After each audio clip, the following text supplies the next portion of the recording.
everybody. Today we're debating whether or not there is sufficient reason to believe in God, and we are starting right now.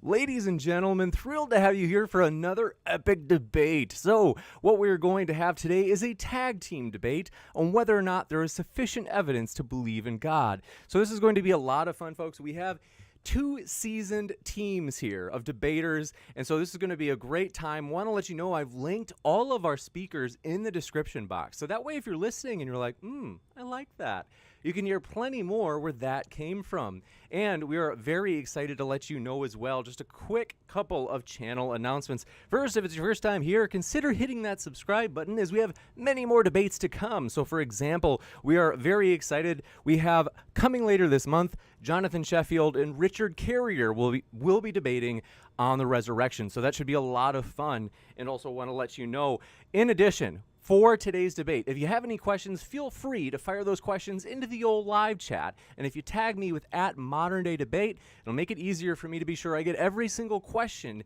in that question and answer list. Super chat is also an option. We would just ask that you be your regular friendly selves during that, as we really appreciate all of these speakers being here. And so if you'd be willing to give them your kindest respect, or at least the minimal level at least, come on, work with me here. So it's going to be a lot of fun. We're going to have open conversation immediately after the opening statements, which from each side as a team will be about 15 to 20 minutes if they need it. And so roughly 8 minutes per person. Also want to let you know, in terms of channel announcements, very excited. We have a lot of people have asked, they've said, hey, would you be willing to have audio of the debates? We're definitely, actually right now, as a Patreon reward, we're going to start putting every debate in an MP3 format, which will be on Patreon for those who are supporting. And so if you're already signed up, those will be posted today. We really appreciate it. And all of the debates will still be public. Like, they'll still be free here on YouTube. But if you'd like the audio version, so if you want to listen to it while you commute or whatever else, that's something that we're going to put out on Patreon. And we really appreciate those of you who have already been supporting us. So with that, we are going to jump into this. Really appreciate all of our speakers for being here with us today. And we are having the affirmative go first. So Dr. Randall Rauser and Samuel Nesan, thanks so much. The floor is all yours. Well, thanks a lot. So on behalf of Sam and myself, I am Randall. I'd like to thank, first of all, Tom and Matt for agreeing to this debate and to Modern Day Debate for hosting it. Now, the subject of the debate is this question: are there sufficient reasons to believe in God? For the purposes of this debate, Sam and I will work with the following general definition of God: belief in the existence of a transcendent, perfectly good being who is the cause of nature or creation. Further, human flourishing is based, at least in part, in right relationship with that transcendent being. Thus, when we discuss the rationality of belief in God, it is to that definition that we refer. Now, one can define rational belief both in negative terms and in positive terms. Negatively, a rational belief is a belief the holding of which violates no epistemic duties. For Matt and Tom to establish their thesis or the denial of this debate resolution with respect to this standard, the negative standard, they would have to establish that belief in God as defined above always violates a specific epistemic duty. That in turn would require them to explain which duty it violates and why. I'll wait for them to make that case. Positively, a rational belief is any belief that is either properly non-basic or properly basic. A properly non-basic belief is a belief that is rational and justified as the valid conclusion to a reasoning process. Think by analogy of a mathematical theorem. A properly basic belief is a belief that is rational and justified if formed in the right circumstances, independent of a reasoning process. Think by analogy of a mathematical axiom, a starting point for reasoning. It is clear that not all beliefs could be properly non-basic, because if every belief could only be justified as the conclusion of a reasoning process of supportive premises, then those premises in turn would have to be supported by prior premises, and you would immediately fall into an infinite regress, an ad infinitum list of justifications for any belief. And that would result in skepticism, that you could believe nothing at all rationally. Consequently, there must be properly basic beliefs, a starting point for reasoning. Now, properly basic beliefs come in many types. Here is a partial list. Number one, there are no married bachelors. That is an analytic belief. 2, 7 plus 5 equals 12. That's a synthetic a priori belief. 3, it is raining outside. That is a sense perceptual belief. 4, I had cereal for breakfast. That would be a memorial belief.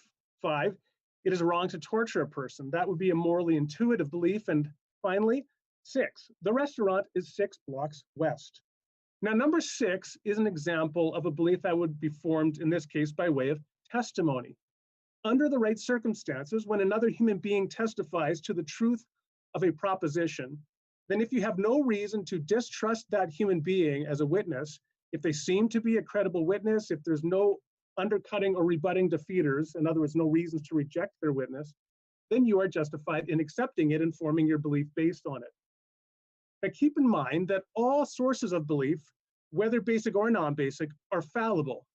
But the mere possibility that rational intuition or sense perception or testimony can fail you does not undercut our general warrant for accepting these sources of belief, barring any specific reasons to question them in a particular case.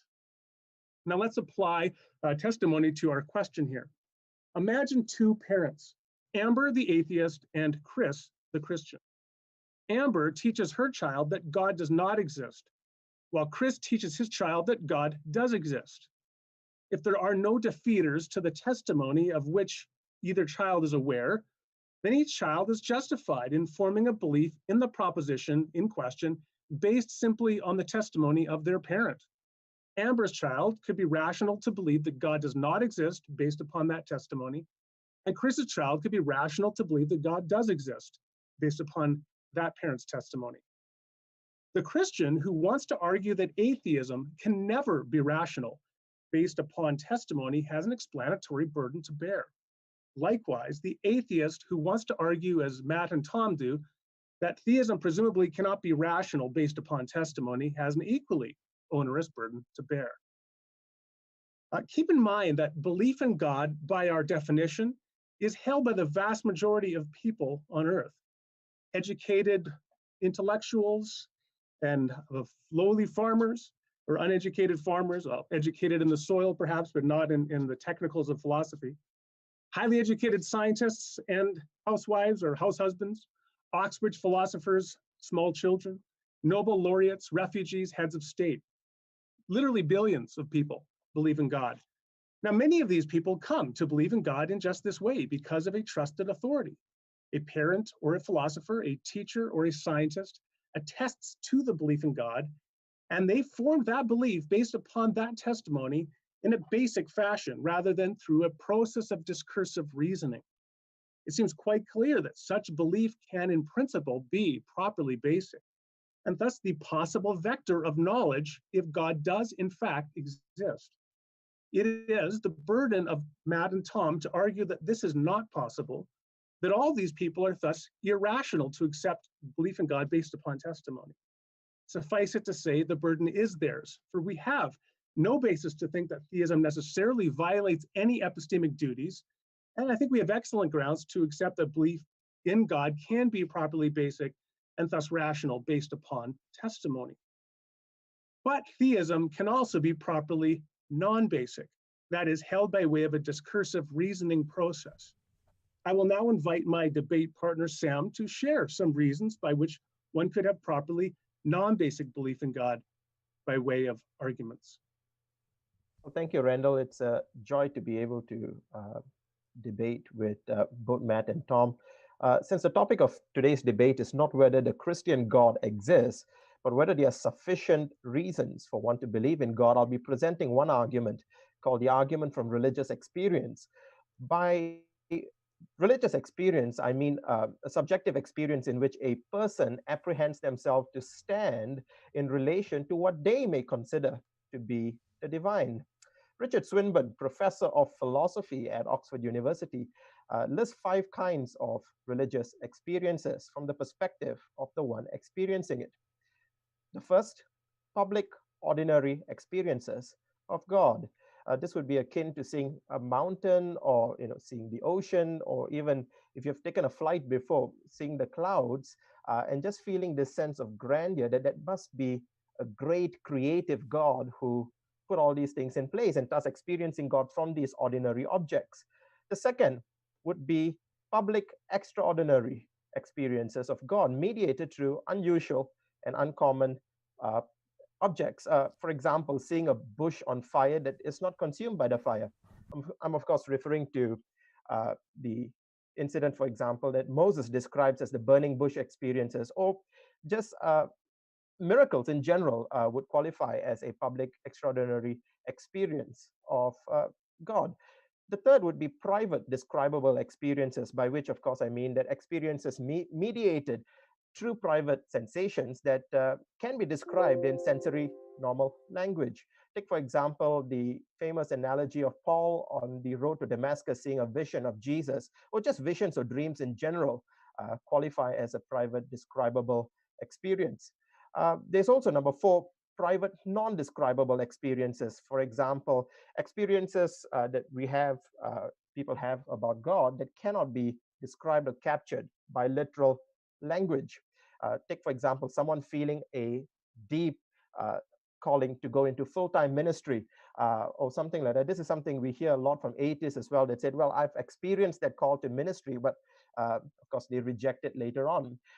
So the fifth would be non-specific experience, experiences of God that is not mediated by any sensations, where the person claims to be intuitively and immediately aware of God's presence. So based on these 5 religious experiences, I submit the following argument. Premise 1, many people from various times and cultures have claimed religious experiences. I doubt that Matt and Tom would reject this first premise. And a research survey conducted by Pew Research in 2009 demonstrated that half the U.S. public claim to have had religious or mystical experiences. These numbers, interestingly, come from a third of those who actually claim to have no religious affiliations, and 1/5 of those who claim to be atheists and agnostics. The percentage actually is higher in places like Asia, where about half the world's population live, and places like Africa and South America, where you have about close to a quarter of the world's population. So it's fair to say that people from every time, cultures, and places have had religious experiences.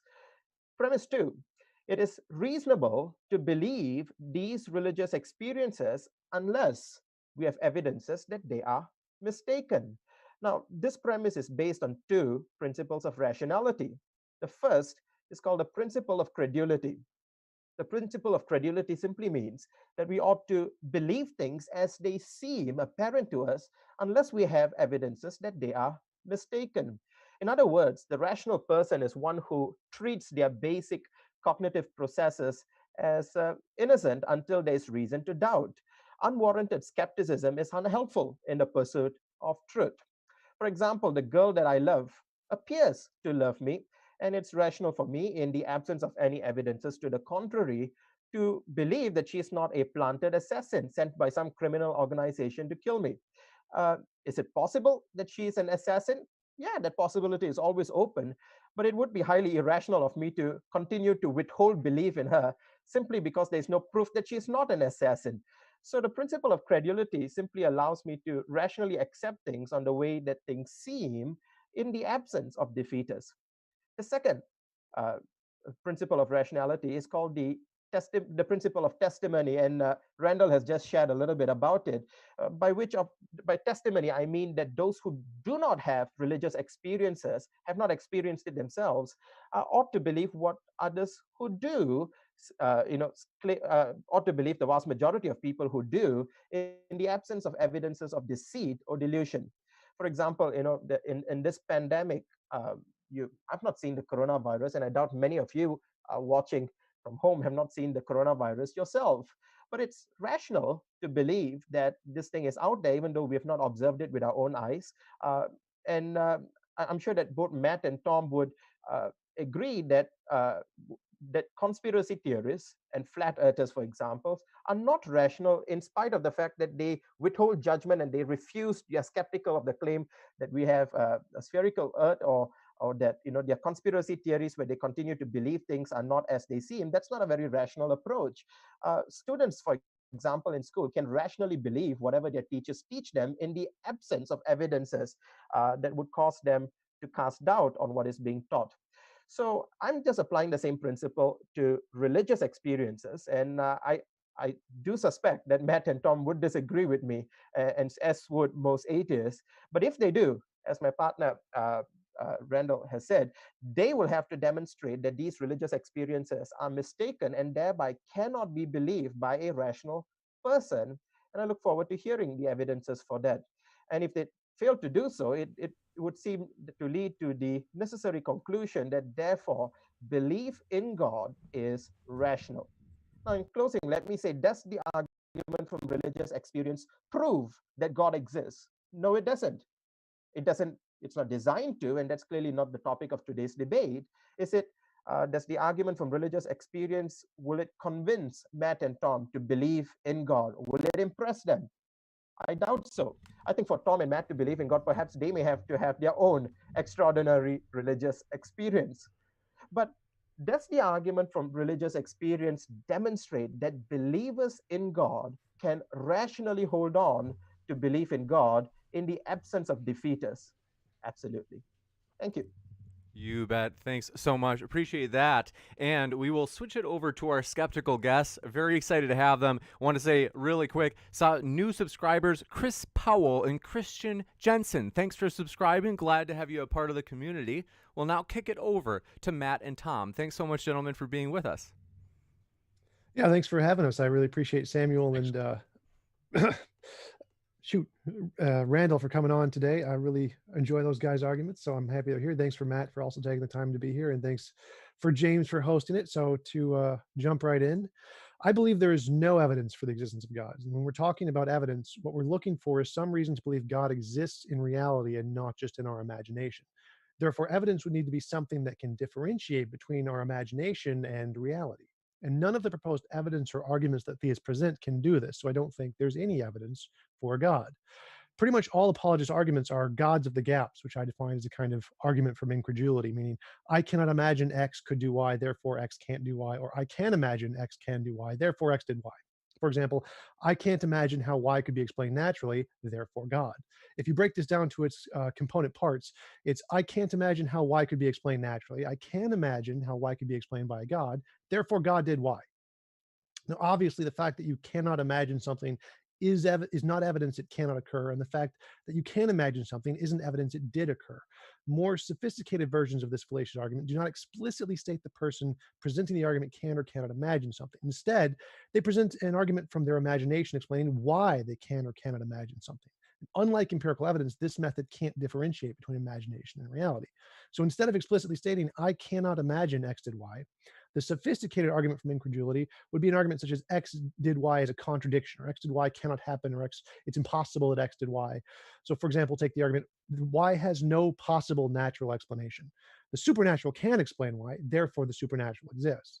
The problem with this argument is that there is no way to rule out all possible natural explanations, so as we don't know everything about the natural world. There could be an infinitely many things about the natural world we simply don't know yet. So there could always be an unknown natural explanation that we cannot rule out.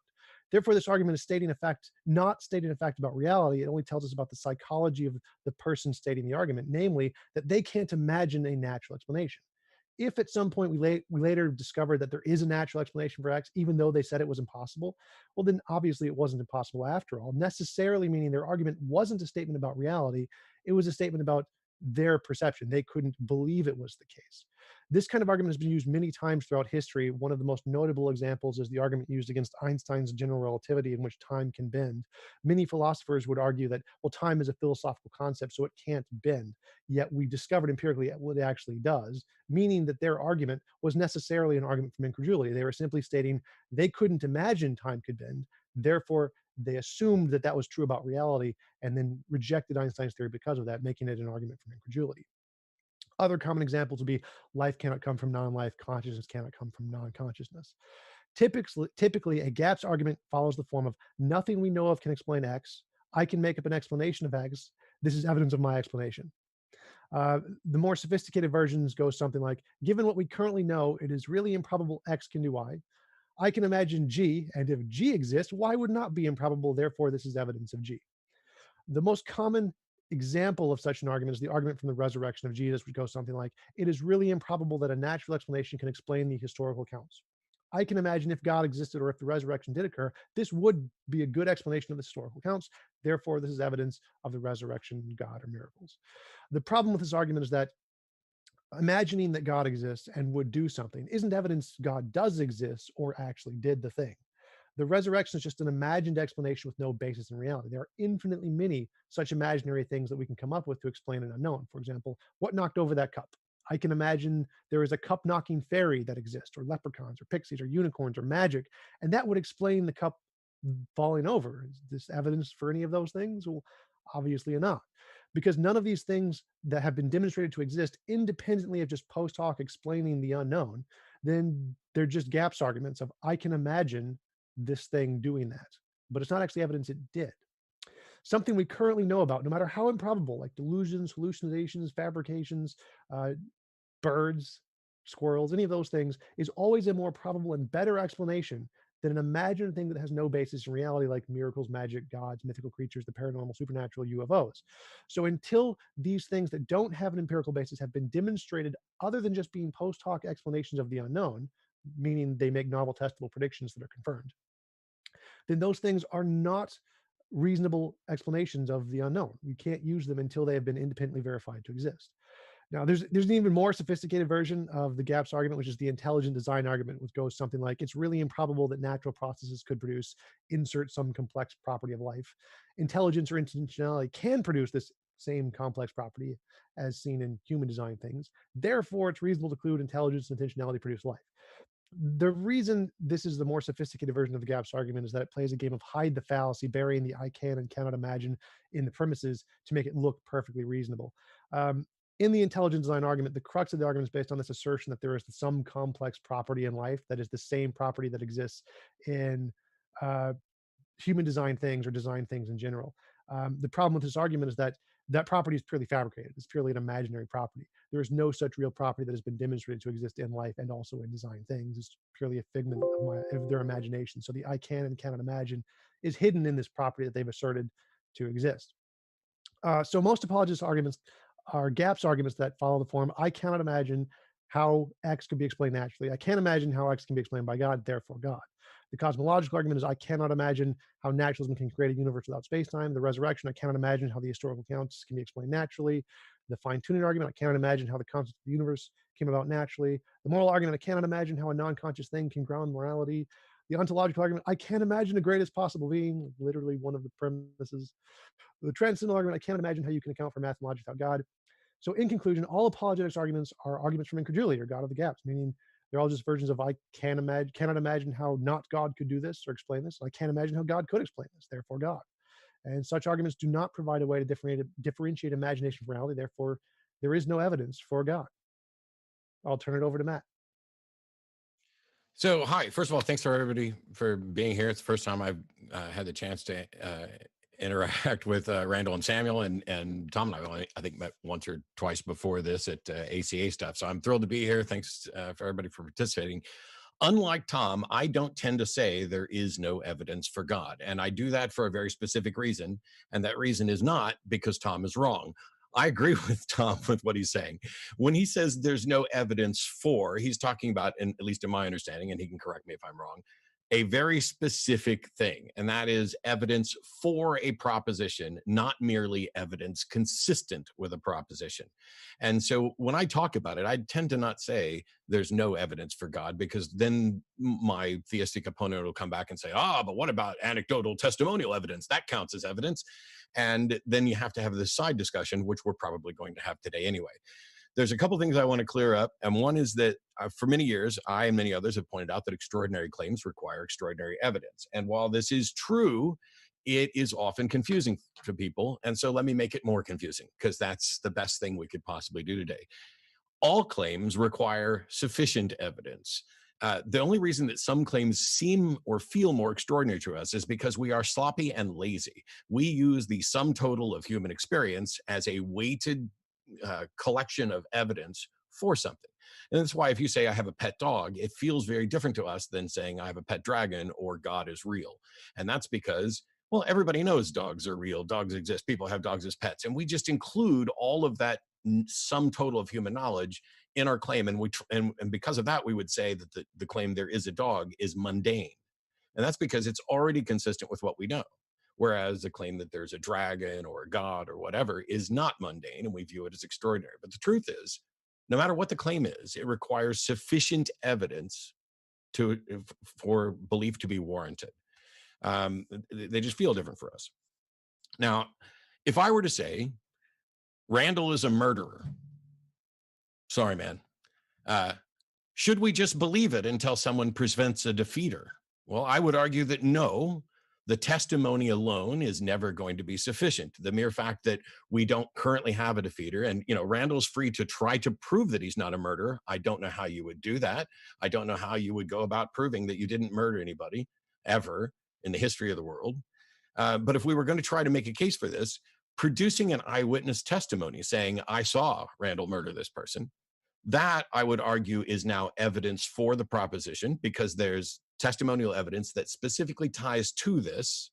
However, it's not sufficient on its own to warrant belief. I would hope that all of us would recognize that an incident of someone saying, hey, I saw this happen, and that's not enough to deprive someone of their freedoms and say, sorry, you're a murderer. Producing an eyewitness would be evidence for, although very weak evidence for. Producing a body, by the way, isn't necessarily evidence for the proposition that Randall killed somebody, because I can produce a body and maybe Randall killed that person. Maybe Randall killed some other person and didn't kill this one. Maybe this person wasn't even murdered. Maybe me producing a body, we have to also establish that there was a wrongful death and then tie that wrongful death to God.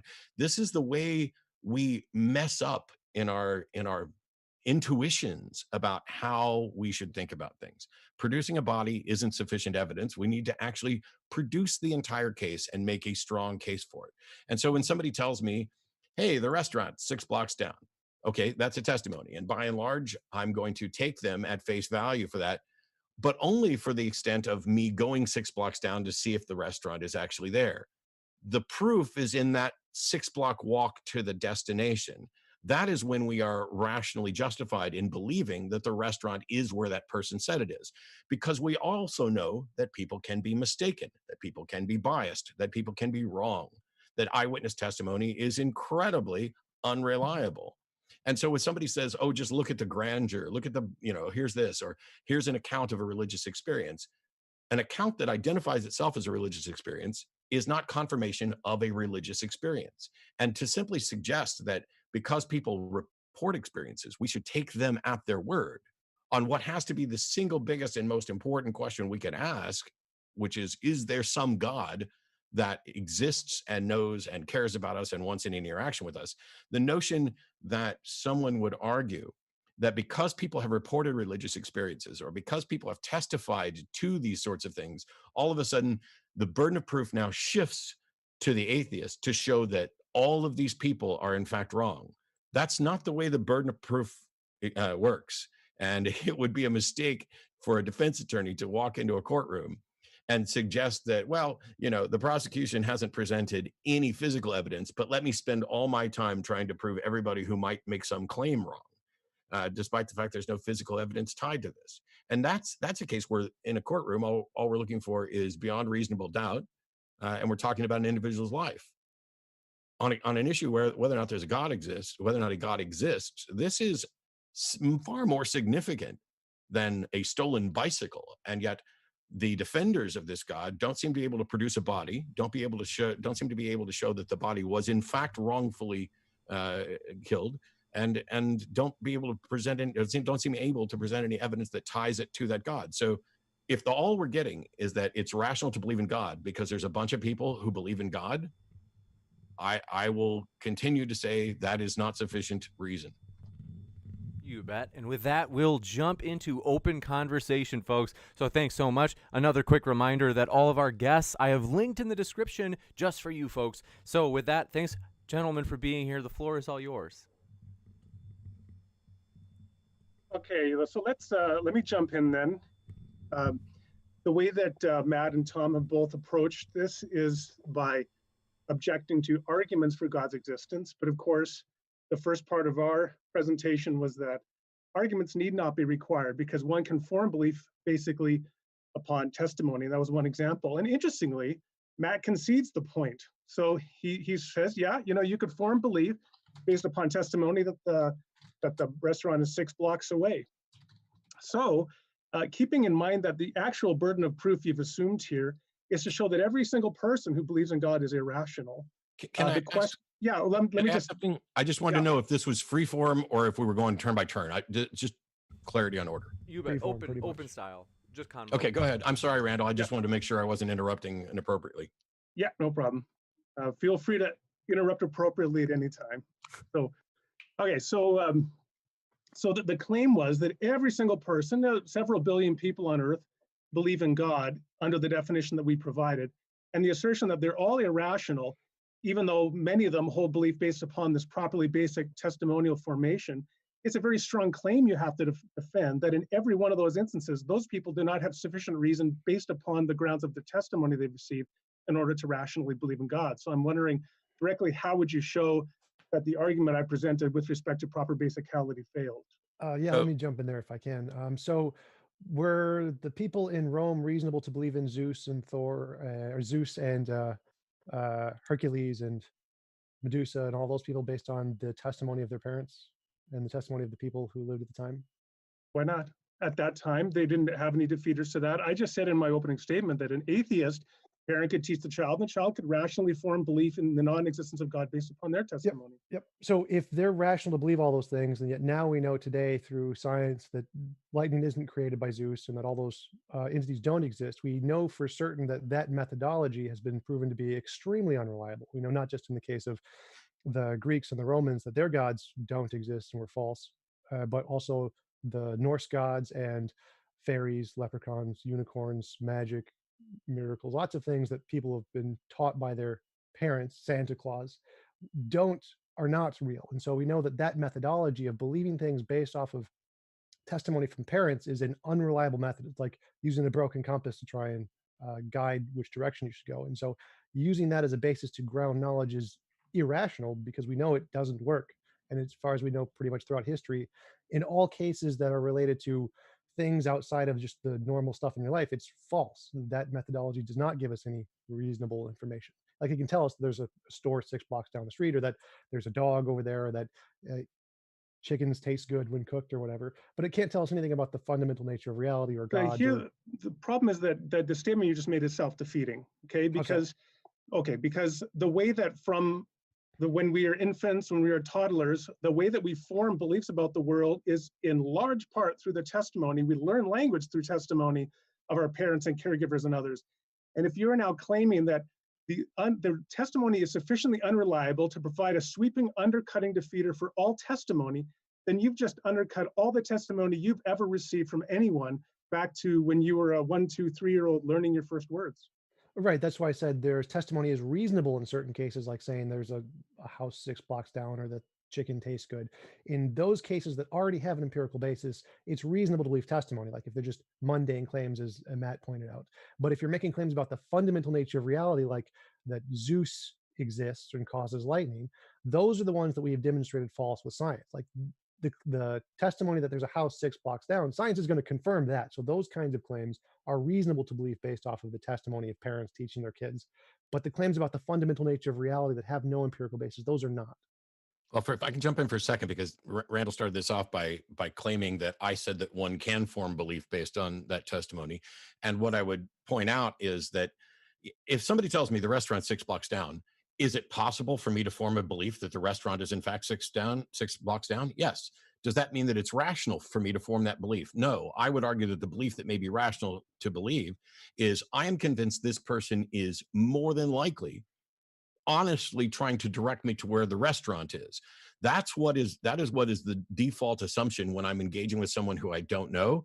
However, for me to conclude that they are in fact right about the restaurant is not based solely on their testimony. It is the proof is in the pudding. The proof is in getting to the restaurant. If someone were to say the restaurant is 6 blocks down and I went, hey, I'm convinced the restaurant is 6 blocks down, I would argue that that is not a rational justification, that I have in fact taken the thing that I would be justified in accepting, which is this person is, as far as I can tell, honestly trying to convey me to the right place. And I would have then misplaced a secondary belief on it, which is almost exactly the same thing that Samuel did when he talked about in premise 1, many people claim religious experiences. And that claiming a religious experience is separate from having a religious experience. And yet he goes on with this equivocation throughout the rest of that argument, where the fact that someone claimed a religious experience is somehow equated to them having one. And that begs the question.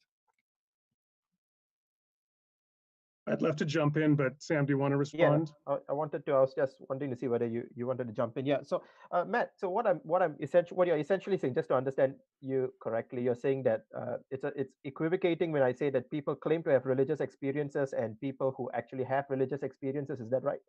Yeah, in the same way that I would say someone claiming they were abducted by aliens is not confirmation that they were in fact abducted by aliens. Right. So do you then believe that people who claim religious experiences are lying? I mean, clearly there's a possibility that I myself won't deny, but I'm just wondering, do you believe? What's your belief? So what I've talked about before is that if someone tells me they had a religious experience or that they were abducted by aliens, I'm going to use both of them side by side. I believe that person, unless I have some evidence to the contrary, is honestly telling me about an experience they are convinced they had. But that does not mean the conclusions that they've reached about that experience are valid. You know, somebody says, oh, I saw a ghost. And the truth is they had some experience, and the only way that they can describe it is to use the language of I've seen a ghost, or they've had some experience and the only thing that they can do is describe it as I was abducted by aliens or God talked to me. None of those are indicators on their own that God actually talked to someone or that aliens abducted somebody, etc. Sure. I mean, I think that we're on the same page. So my question would be, like, for example, if someone actually told you that they were abducted by aliens, what are some defeaters, do you think, to that proposition? So if somebody says I was abducted by aliens, that's not a proposition that I think that we have any defeater on without actually investigating and asking questions. You'd have to say more about the experience and look into this to see what is plausible and what is not. I completely agree with you. So what I would say if someone is, so I wouldn't discount the possibility that someone, if they claim that they were abducted by aliens, actually were abducted by aliens. And I completely agree with you that I would ask follow-up questions like, did anyone witness it? Was it in an independent thing? But now, assuming, for example, hypothetically speaking, that the vast majority of the world's population claim that they have been abducted by aliens, you would agree that the analogy is not quite the same, right? Because due to the universality of the claimed, not the experience, but the claimed experience. So, and I have a follow-up question. So, yeah. Can I just insert one thing that kind of piggybacks on what Sam said, and then you could respond? So, so Sam invoked most people on Earth believing in God, and so adjusting the alien analogy to that. But I would also like to push it on the idea of an individual experience. So, if you've seen the movie Contact, I'm sure you have. At the end of Contact, Ellie Arroway, for those who don't know, they have contact with an alien civilization, and then they send instructions back to Earth on how to build this contraption, which they do. And then she gets into the capsule and she falls through it. And then she's only, what they tell her afterwards is she fell through in this the space pod and fell down to Earth. She was only in there for like 2 seconds, but when she was in the pod, she felt to her like she was in there for 9 hours, and she had contact with this alien who came to her in the form of her father and talked to her, and she had this interaction with him. Now, it seems to me that even though in that case, that isn't like several billion people have had an experience like that, she did. But nonetheless, she is rational to believe under those circumstances that she had that experience, even if other people are not privy to the same experience. And to them, it seems like it was only 2 seconds. Yeah. So first of all, the number of people who are reporting an experience has no impact on whether or not it is true or rational. So I like the fact that it's strange that Samuel went to look at how many people believe in God, and Randall went to this. Here's this one example, albeit an example from fiction. And what Ellie may or may not be justified in rationally accepting is independent from what somebody else should. And so if you've had a Damascus Road experience, I would not deny that if that experience occurred and you had it, that you might be, there's a little more to this, might be rationally justified. However, nobody else is rationally justified in believing because of your account of your Damascus Road experience. Going back to, and this is me cribbing Hume with, revelation is necessarily first person, and to everybody else, it's hearsay. And so that is where I would come down on that. I don't think, and granted, we're talking about a fiction in contact, I don't think that Ellie, given the totality of the evidence that we are presented with, could say that they were reasonably justified in saying they truly experienced 9 hours and all this content in any sense more than somebody who reports a deathbed, an out-of-body experience can truly say that, because of what we know about the brain, because of what we know about how when the brain is deprived of oxygen or in an altered state or whatever else, and then it comes back and begins to snap back to conscious awareness, it has to invent something to describe the time it took place. And when those stories are like that. Now, okay, from my point of view, and I don't mean just to be glib, we basically are propping up a fictional account to try to prop up another fictional account. And all I'm saying is that I'm not saying everybody in the world that reports or thinks that they had a religious experience is wrong or irrational. I'm saying that there's no demonstration that they are rational. And it seems strange to me that we're getting pointed to all these people who have these God experiences, and yet we're ignoring the fact that almost, I would argue that every single God experience is unique, that they have similarities and overlaps, but they belong to different religions and different doctrines and different structures. And even two Baptists in the same Baptist church can have experiences that are different. They just have some commonality. And for me, the commonality is best explained in the fact that we are human beings with a mind trying to make sense of the world, seeking patterns, etc. Yeah. So, Matt, I just want to come back directly on what you said there. So you stated several times that it's a fictional story. That's a little bit of an example of what we call poisoning the well, where you're trying to undermine the point with a particular label. What it is actually in this context is a thought experiment. So the fact that the thought experiment is a hypothetical scenario that has not, to our knowledge, in fact, occurred in the world is quite irrelevant to the informational impact it can have on this discussion. Now, I'm glad that Matt conceded that it's possible that people have had for themselves religious experiences analogous to what Ellie Arroway has in that scene in Contact, which could, for them, provide justification so that they could rationally believe that. And of course, there are billions of people who exactly say that. I've had a particular experience. So I think that at most, what you would be at this point is backed into the corner of agnosticism. You'd have to say, since I haven't had those experiences, I can't speak to it.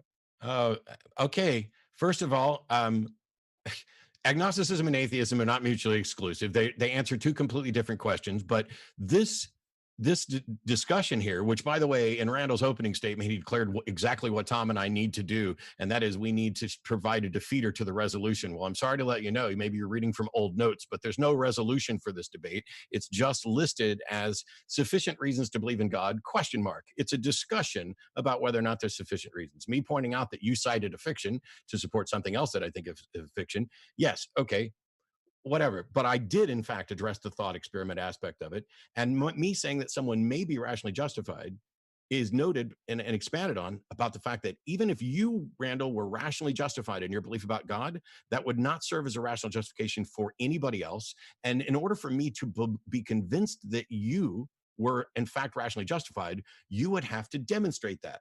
Otherwise, you're just another person out there going, nope, I'm rationally justified. I can't demonstrate it to you. Can't show it to anybody. Can't provide any evidence for it, but I'm rationally justified. And that, from an outsider's perspective, is functionally identical to someone who's delusional. No, it's actually not. We've taught, you accused me of being a murderer early on. So let me come back to that illustration. I actually didn't. Well, I'm, facetious. I'll play along. Yeah. Okay. But let's say somebody accused me of being a murderer, and there were some eyewitnesses, and there was a motive, and there was also my DNA was found at the crime scene. On the other hand, I remember distinctly that that afternoon I was up at the cabin, although nobody saw me at the cabin, but I distinctly remember that. It's absolutely clear that I could be perfectly rational in believing in my own innocence, even if other people could be justified in believing in my guilt. And you'd be overreaching to claim I could not rationally believe in my innocence. And it's the same thing when we're talking whether you're up at the cabin or whether you have an experience of God. You could be rational. Yeah, but the problem here is that if the issue we're addressing is there sufficient reason to believe in God? You are in a position of claiming that you have sufficient reason to believe in God, correct? Sure, yeah. Which means you need to demonstrate to the rest of us that you have sufficient reason to believe in God. And if your demonstration is, you can't prove me wrong, well, that's just a fallacy. That's not a demonstration. Well, that's not my demonstration. I've actually written a few books about this. Now, if your assumption is that I have to provide evidence for the belief in God that is going to compel every other single person, no argument meets that standard, and that would be a completely irrational standard. No, I'm saying in order for an outsider to determine that you are in fact rational, you would need to present the case for why you think you're rational, right? Sure, I can provide arguments and evidence. The fact that I don't persuade everybody in the room. But you started this whole thing by saying arguments aren't necessary, and you presented no evidence, and it's all about testimonial.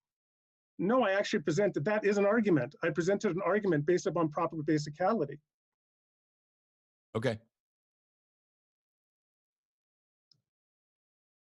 Right. You mind if I jump here? So sure. My position is that you, like, using your example of the contact one where she fell into the thing, that would not be reasonable for her to believe that there was aliens that she contacted unless that individual experience gave her something else to work with. Like if the aliens told her that if you go to this position somewhere on Earth and you dig up a pile of gold at this exact location, and then she did that, then she may be reasonable to believe that she actually talked with aliens.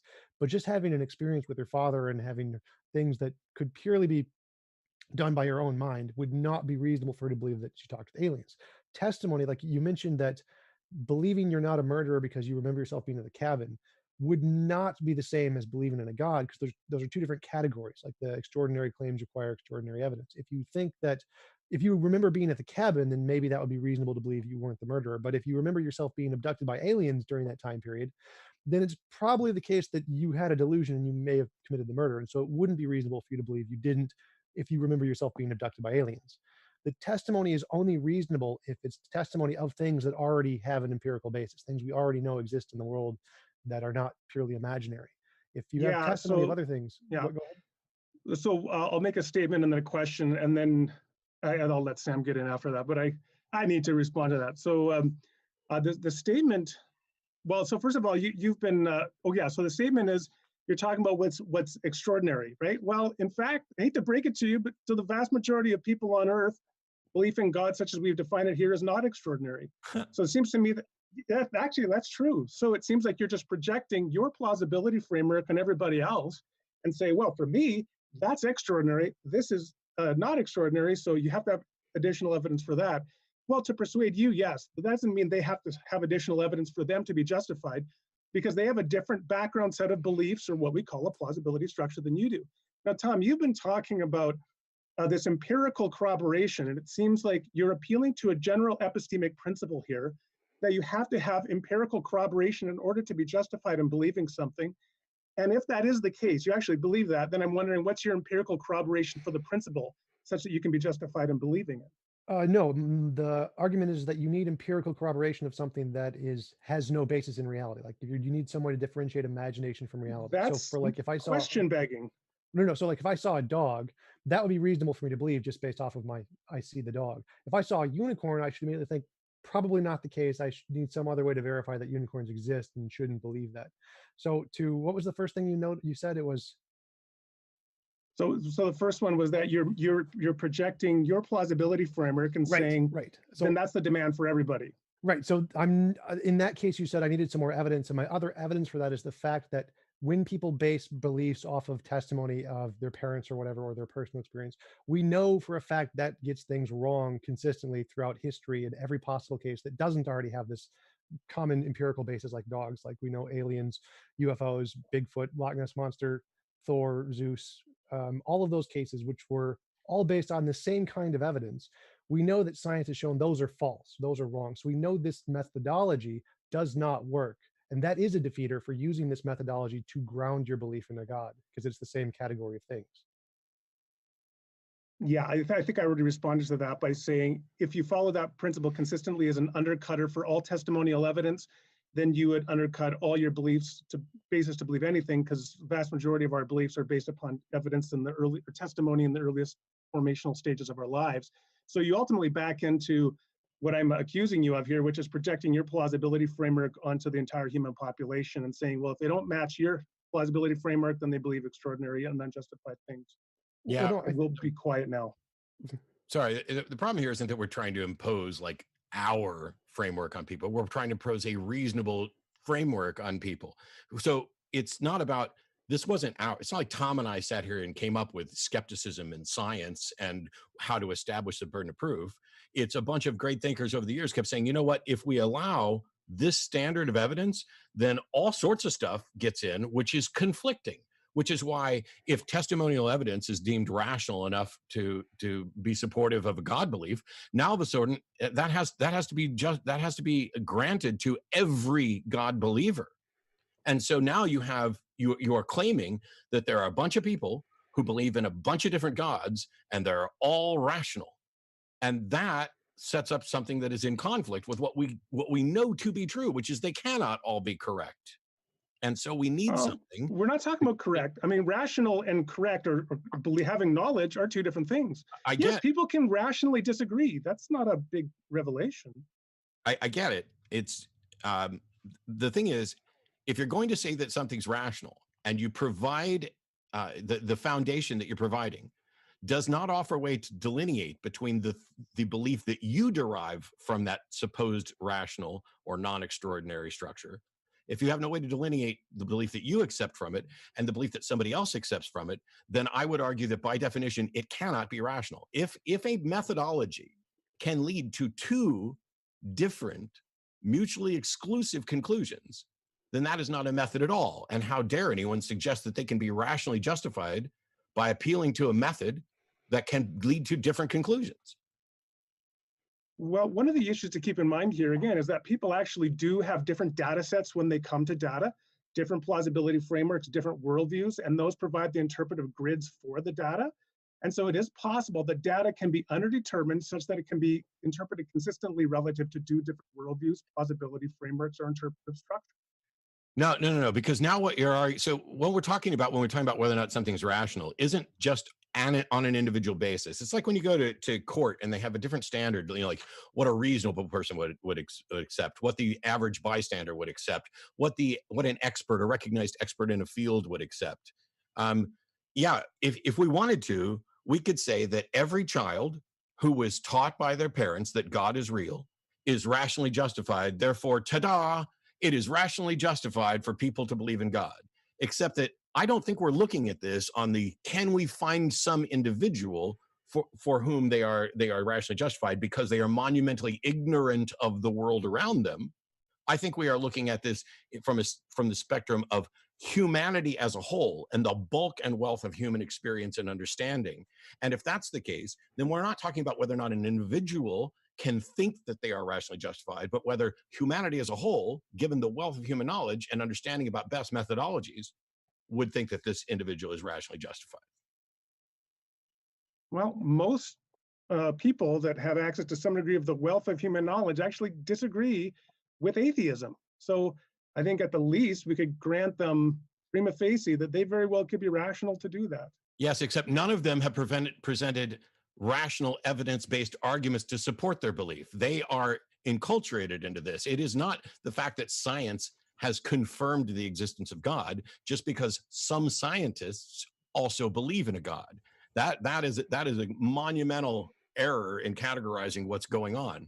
The fact that most people believe something is independent from why they believe it. And scientists who believe in God don't believe in God for science reasons. Of course not. I mean, that would be a category error. That's not the kind of belief. Just like you don't argue for your ethical position based upon scientific principles. It's a different field of discourse. I just wanted to ask, just come in if that's all right. And the reason why I'm asking Matt this and not Tom is because Tom and I have had extensive conversations on this. I think I've had at least 2 hours on his channel just discussing this. But Matt, I just want to follow up, and also I want to deal with, I think a possible objection you raised about conflicting experiences. But I just wanted to just follow up on what I said I would follow up, and that is, I mean, I think we're actually a lot closer than I presuppose coming into this, right? So I just wanted to ask you, in terms of religious experiences, correct me if I'm wrong, but this is something that, if I'm not mistaken, you have said you have had as well when you're younger. Is that fair to say that? Yes, I was. So short version, my mom's side of the family was originally Catholic. My dad's side was Southern Baptist. My uncle's a medical missionary who served in Thailand, Taiwan. One of those two, I'm getting confused at the moment. I was in church from before I was born. I walked down the aisle at the age of 5 to accept Jesus into my heart at a revival. I was active in the Baptist church, the Southern Baptist church, all the way up until I graduated high school. And people in my church expected me to go on to become a preacher, so much so that when I debated Michael Licona on the resurrection, some of them flew down from St. Louis to ask me during the Q&A, hey, what happened? So I have that background, and I've had experiences.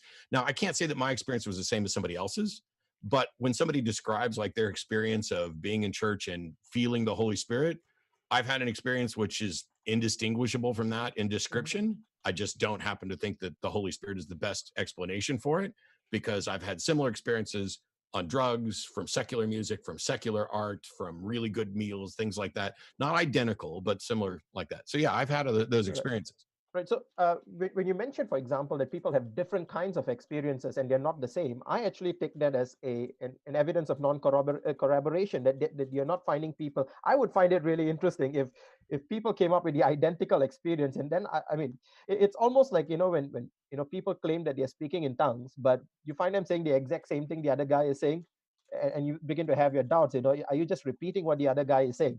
So I think that these different experiences actually, Yeah. it's all right.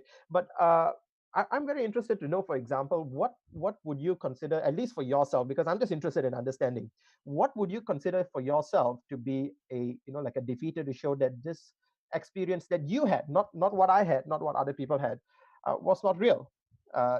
was I'm not saying it wasn't real. I had an experience. I'm not denying that I had an experience. Sure. I just think it was entirely an experience from me. I have no evidence. See, previously I accepted. There were a bunch of people around me who offered their testimony that I was experiencing the Holy Spirit, and Right. I gullibly went along with it because, hey, they know more than I do. They're smarter than I am. They're having this experience. And later on, I found that, you know what?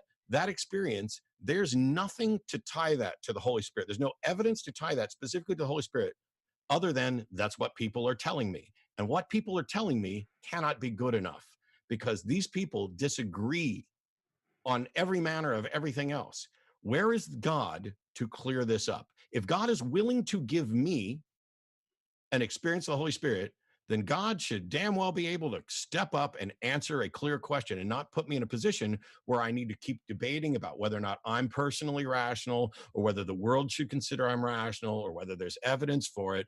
This is absolute. I mean, we're sitting here talking about, and I don't mean to beat up on everybody else over it, but Randall's position is essentially, if any individual, through whether it's because of their lack of knowledge or understanding or whatever, in a given instant feels rational, therefore it's good for us, it's reasonable for us to argue that it is rational to believe in God. And that's just not the way it works. And well, he's shaking his head, so I guess he agrees it's not the way it works. I apologize if I misrepresented it.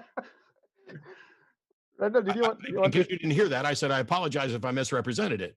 But I'm looking at this as whether or not the belief is rational from, let's go from the expert in the field category or something like that, not just the bare minimum of somebody can be rational. Because once upon a time, I think we would all agree that it was reasonable to conclude that the sun went around the earth, given the available evidence. But would we say in 2020 that it is reasonable to conclude still that the sun goes around the earth? And I would say, no, it's not. And yet we have a bunch of people who are flat earthers and other stuff, and they are using this same thing of, here's my limited set of understanding and I'm reasonable in that framework. And I'm saying, no, that doesn't fly in the grand scheme, which is why I'm objecting here. No, I think you're absolutely right, Matt. So, I mean, I think that if people, all the evidences that were available to them is, to just sit down and just look up at the sky. But funny thing is, the Greeks actually realized that the geocentric view was not a very plausible one very early on, even in the BC period. But the point I'm trying to make is that I think you're absolutely right. In the absence of defeaters, then you can say that that's a very rational belief. But clearly, I think flat earthers are not rational at all, because you have the defeaters, you have the photographs, you have all these evidences available to you, and on the basis of that, obviously, it's not rational to continue believing in a flat earth. But I'm just, because the reason why I'm asking this is because when Tom asked me, when I was on Tom's channel, Tom asked me why do I believe in God. I said, Tom, I'm not going to come here and lie to you and say the reason I believe in God is because I found the Kalam cosmological argument convincing, or the fine-tuning argument of the universe at age 5. I realized that this was, none of those happened. I believe God because primarily my parents told me so. My dad was a pastor. My great-grandfather was a missionary. And that's how it started. But eventually, I began to find that faith in God actually led to me experiencing God in a multiple different ways. And I'm saying that if skepticism is the way to go, then I want to know, because I don't want to waste my life, right, living on believing in God if it's not real. I want to know, what are the rational defeaters out there that I should be aware of, and if there is not, why aren't why am I not justified in continue believing until I get, because you see, the experiences I have continue to confirm um, the intuitions that I have that God exists. I'm just interested to learn that, because it's not merely a debate for me. This is concerning life choices and life decisions. Yeah. Mind if I jump in here? I'm going to let Tom jump in. I just want to say one thing, just so that it doesn't get overlooked. You keep looking for a defeater. That is all based on the notion that you think you should believe until there's a defeater, which is something I don't accept, and which I already kind of respond to, but we can get into it more. I want to let Tom have time here. Well, let's just grant that for the sake of argument, say it is reasonable to believe until there is a defeater. I think we do have a defeater. Like, if you imagine children growing up thinking they have a magic 8-ball that can tell them things about the universe, and they honestly think that this works, and then later we discover scientifically, oh, the magic 8-ball doesn't work. Now, even if the children were reasonable to believe in that magic 8-ball, now that we've come through the age of science and science showed, oh, no, that's not really a good method, we have a defeater. The magic 8-ball doesn't work. That's science.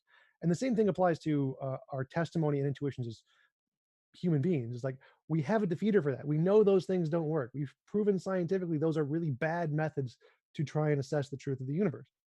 They work for things like maybe there's a house 6 blocks down, or that there's a dog that the neighbor has or whatever, but they don't work for things like quantum mechanics, or what is the correct medical treatment to cure the side pains that we have.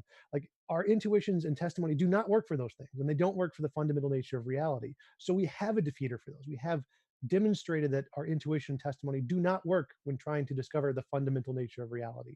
And so we have reason not to say that we should not base our conclusions based off of those things. So, Tom, you're talking about the fundamental nature of reality, but you're actually, what you referenced there was nature. And so when we talk about God, we're not simply talking about nature, which is the proper object of scientific investigation. We're talking about another sphere of reality, the metaphysical sphere, that which is ultimate or absolute. And so to say that, well, science hasn't shown us that God exists. Well, actually, Matt says, yeah, I agree. Science isn't about that. Shouldn't be in the business of trying to show that God exists. I mean, that's a conflation of concepts here, in the same way that you don't judge an ethical theory, as I said earlier, based upon some sort of scientific test. You don't judge particular conceptions of God, or you can't settle ultimately, certainly, the question of the rationality of belief in God based upon scientific inquiry. Right, that's not, I don't think I said what you accused me of saying, by the way.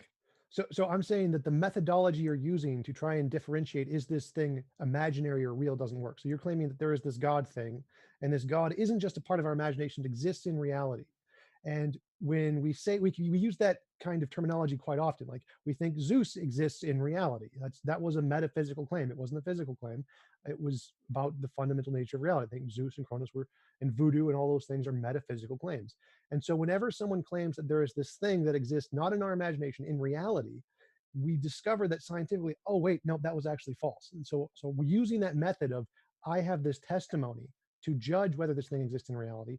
We know that is an unreliable method to differentiate if this thing, whatever it is, whether it's physical or metaphysical, whether that is real in reality or just a part of our imagination. And so unless you have a different methodology you can use to differentiate imagination from reality, we know that method of just testimony is unreliable. So we have a defeater for that method. So let me I'm going to simplify sort of the conversation here, the disagreement perhaps.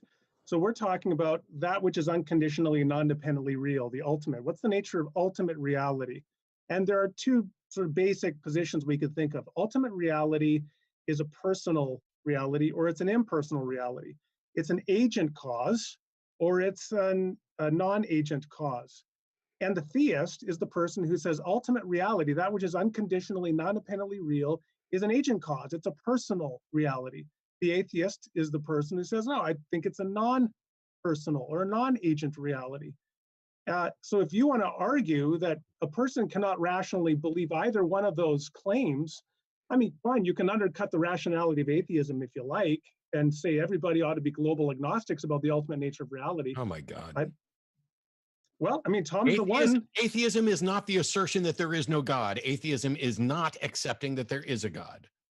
Atheism is not a positive statement that there is no God. I'm telling you this, if you want to atheist in the modern atheist movement, and that there are multiple different usages of the term. And if you're only going to go with the strong or hard usage, you are now engaged in a straw man, because you're no longer interacting with the person who's sitting right here. No, so if you're an agnostic by historic definition, fair enough. No, and if you want to use the word atheism, look, knowledge, you can open up the encyclopedia. You can open up Paul Edwards' Encyclopedia of Philosophy. The definition of atheism is the one I just gave. You can open up the Cambridge Companion to Philosophy. That's the definition that I gave. So when you're debating those people, it's relevant, but not when you're debating me. So you're an agnostic by historic definition, but you call it atheism. That's fine. I'm done answering this. Yeah. Stop deciding that you're going to label me. Did I do that for you? I am an agnostic atheist, or a Gnostic atheist, or a Gnostic anti-theist, depending on different usages of those terms. But if you're just going to go with the straw man, hard, strong atheism thing to just say, oh, we're not agnostic. First of all, whether or not I'm an atheist is completely irrelevant to this debate. This debate is whether or not there's sufficient evidence for God. There's no onus on me to hold that God doesn't exist or to prove that God doesn't exist. This is about whether or not there's sufficient reason. So why do you keep bringing up the strong atheist position, which isn't mine and isn't relevant to the debate? I was pointing out that Tom took a position, the implications of which would be you could not have a rational belief as to whether the ultimate nature of reality is personal or impersonal, which would historically be the agnostic position. Now, if you say, I recognize some people use that term now, and they call it soft atheism. Fine, that or whatever Randall, they want to call it. That's just a secondary issue. Yeah. Randall, can I steal? So what you're arguing is that we can't conclude that the fundamental nature of reality is either personal or impersonal. It doesn't matter what we label those things. So my argument is actually we could actually say that, because as far as we can tell, the best methodology we do have to differentiate imagination from reality is science right now. And that does indicate that the most fundamental things we can discover are impersonal. Vacuum states, quantum mechanics, particles, those things are all impersonal things as far as we can tell. So given the best methodology we have to differentiate imagination from reality, we can inductively conclude the fundamental nature of reality is probably impersonal. Yeah, I said, Matt said I misrepresented him on this. So I'm just going to say this and then turn it back and you can respond. So in my view, science, the domain of science is nature, but to extrapolate that science thereby provides us information as to the ultimate nature of reality is, I believe, a category error. Science isn't co-equal with nature. Science is a discussion, is the search for knowledge, and it will deal with reality. Right now, science is based on methodological naturalism, which is not the assumption that the supernatural doesn't exist. It is, hey, as far as we can tell, we can only investigate natural. As soon as somebody comes up with a way to investigate the supernatural, it will become a part of science. Unfortunately, for supernatural believers, that hasn't happened.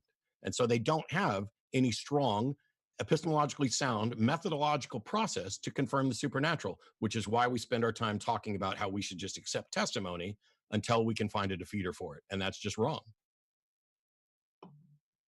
I just want to go back to the defeater that Tom was talking about there. So, Tom, essentially, you're saying that if that the fact that it cannot be demonstrated, just correct me because I don't want to misrepresent you. The fact that it cannot be demonstrated by nature is itself a defeater. Is that an accurate summary of your position? No. So again, I'm not making a claim about nature here. I'm just saying. Sorry, observation. Yeah, is that what? Yeah, sorry, go on. Well, sorry, if you're claiming that our testimony can give us knowledge. It is a reliable source of knowledge. And I'm saying that, well, if we can demonstrate that isn't a reliable source of knowledge and that it fails a lot, well, then that's a defeater for your justification of using that as a justification for knowledge. So if we can say the methodology you're using, that we accept testimony for God as being rational, well, that same methodology was used to accept voodoo and homeopathy and that vaccines cause autism and the world is 6,000 years old. Like all of those methodologies or all of those conclusions came to from the same methodology. And so we know now today from science that all those are wrong. So we know that methodology did not work. It was not a good method to differentiate imagination from reality in the general sense for any case as far as we can tell. Right. And so using that in a different case, saying, well, we're going to apply this methodology, even though we know it fails in these cases, we're going to apply it to this other kind of methodology and say, well, it's reasonable here. For that to be rational, you would need to demonstrate why this methodology is somehow going to work in this case when it doesn't work in all of these other cases. Right. So the first one is the like what Matt brought up earlier, which I said I was going to deal with, which is the idea of there is this competing or inconsistent revelations that is there on the basis of testimony. And I think there are two ways in which you can approach this. The first way, of course, is that you approach this by saying, well, we're going to accept all of them, which again, it's not logically possible because they fundamentally contradict one another. Or you can say, let's accept the points of agreement that they all have in common, in which case I would submit is the view that there is a transcendent ground of reality, what we call God. So it doesn't matter whether they believe in God or gods. The fact is they believe in a transcendent ground of all reality. So except that that's not the shared trait. The shared trait of those is that human beings have experiences that they label in certain ways. You've jumped past the common feature is that human beings have experiences and human beings look for answers, and you jump past that to saying that no, the common feature is this transcendent experience, or that there is something outside of there. The common experience is that human beings experience things, and another common experience is that human beings who experience things they don't understand propose all sorts of explanations for it. And the way to determine which explanations are more reasonable or not is based on evidence and argument, not on personal testimony. Right. Yeah. So just to correct what I was saying, when I said experiences, I was referring to, I mean, I don't deny the fact that human beings have experiences. I was speaking in the context of religious experiences, which I defined in my opening statement. And I'm basically saying that on the basis of these religious experiences, in the category of those things, the 5 categories that I laid out, the things that they have in common is belief in God. I think this is something that you have experienced. Matt, based on, I think Tom shared with me when on our channel as well, right, Tom? Yeah, I've had religious experiences too, but I think, but there are cases like Buddhism and Jainism that don't have a God kind of experience. They have an experience that's just kind of like a karma thing. Sure. So I think that if you go deeper into the study of religious experiences, there's actually a distinction between mystical experiences and religious experiences. And I think that Buddhism, an example, would fall into the mystical ones and not the religious ones. Now, there is a tendency to, the Pew Research, for example, combine the two. As both religious and mystical, but that's a separate topic. The topic that I'm trying to deal with is that we're looking at this different experiences that exist, and we're saying that. Sorry, Matt, you said something that I really wanted to respond to, and it just completely slipped my mind. What did you say the last? So. Oh yeah, sorry. Yeah, I remember. Yeah. Yeah, just your look, just remember what you were saying. Okay, so what I was trying to get at is that the question we've got to ask is the belief formed in a reliable way? Now, you shared earlier that that, for example, when you were intoxicated, these things appeared real, but the defeater then is that the intoxication is leading to that, and we know that when we experience things in an intoxicated state, it's not reality directed.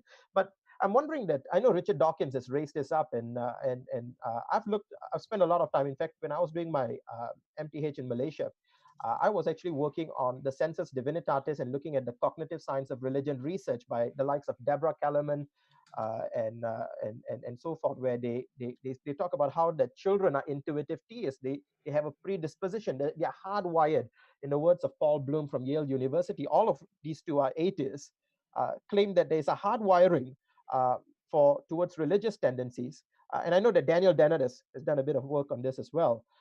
So it would seem to me that we're not doing what Tom said, which is just filling the gaps and saying that since we cannot explain it, we therefore attribute it to the divine. Rather, what we are saying is that what we find is that we are predisposed towards disbeliefs. The atheist is saying that they have the same beliefs as well. They're just saying that it is not reality directed, that these things don't prove that there is a God.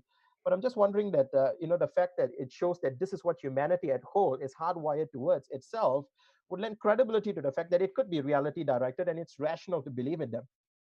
So, first of all, you and I would agree, because I get people calling me all the time saying, oh, have you tried DMT, dude? Because on DMT, you will finally experience God. And my question to them is always, what makes you think that a brain altered by a chemical is somehow more accurate in its understanding of the totality of reality rather than less? You'd need to make a case for that. So I would agree. However, it would be wrong to say that, like if a bunch of people said, hey, we took a drug and we all had this experience and it was the same and it pointed to this, it would be wrong to say that what they experienced wasn't true. I don't know how, despite what some people in chat are saying, I don't know how many times I can repeat the fact that I'm not, in any way asserting that a God doesn't exist, and that's not relevant to this debate. But Sure. what human beings are hardwired for is pattern recognition. Human beings are hardwired to try to figure out the world.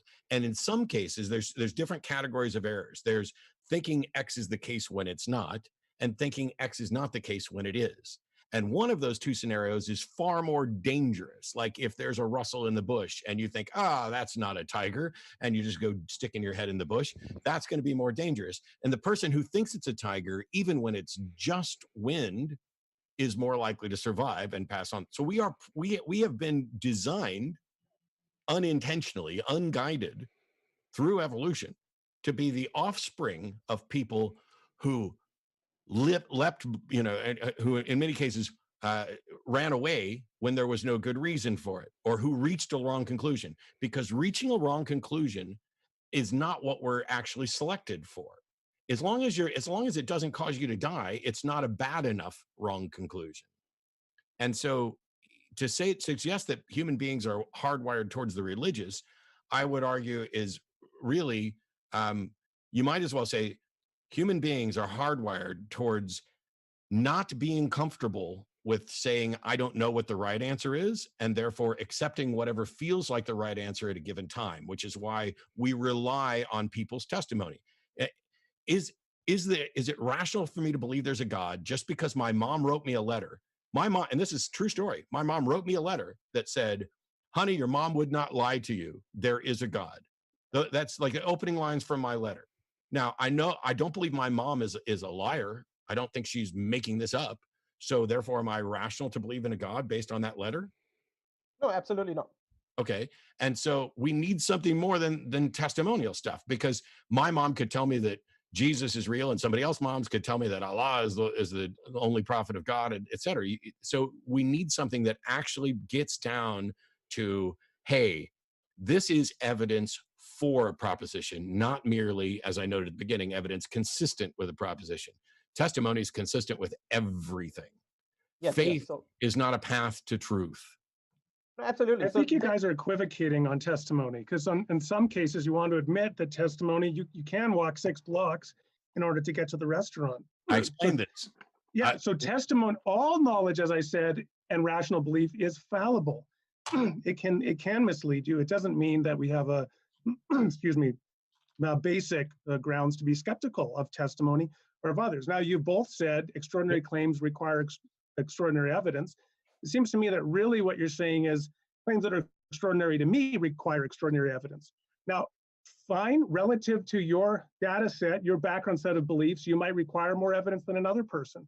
But again, the vast majority of people don't find these claims to be extraordinary, and you haven't shown anything to show that all people are irrational. And Tom has been defending scientism. So this idea that science is somehow the key to unlock all of reality rather than simply reality that pertains to its domain of inquiry. And of course, scientism is self-defeating.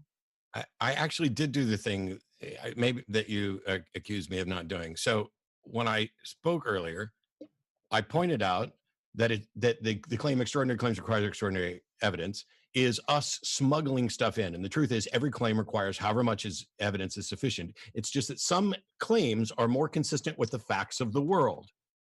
The claim that there is a God is not consistent with the facts of the world. And it's not made consistent with the facts of the world merely because a lot of people happen to have believed it. That's not the way epistemology works, because when I say, for example, you're like, oh, you must demonstrate that all of these people are irrational. No, all I need to do is show that the individual reasons that they're giving are not sufficient to warrant a reasonable conclusion on that to others. That's it. And the fact of the matter is, if you have an experience and somebody else has an experience, and you say that this is evidence for your God, and they say it's evidence for their God, I have zero work to do. In the entire history of atheism, agnosticism, non-theism, free thinking, whatever, we've had to do no work, because all we had to do to find out what was wrong with one religion is to let another religion tell us what was wrong with it, because there is no consensus agreement. You want to know what's wrong with the First Baptist Church? Go to the second one, then go to the Catholic Church, then go to the Jewish Church. All atheists are doing is agreeing with all that. And the fact that somebody does not think that their belief is extraordinary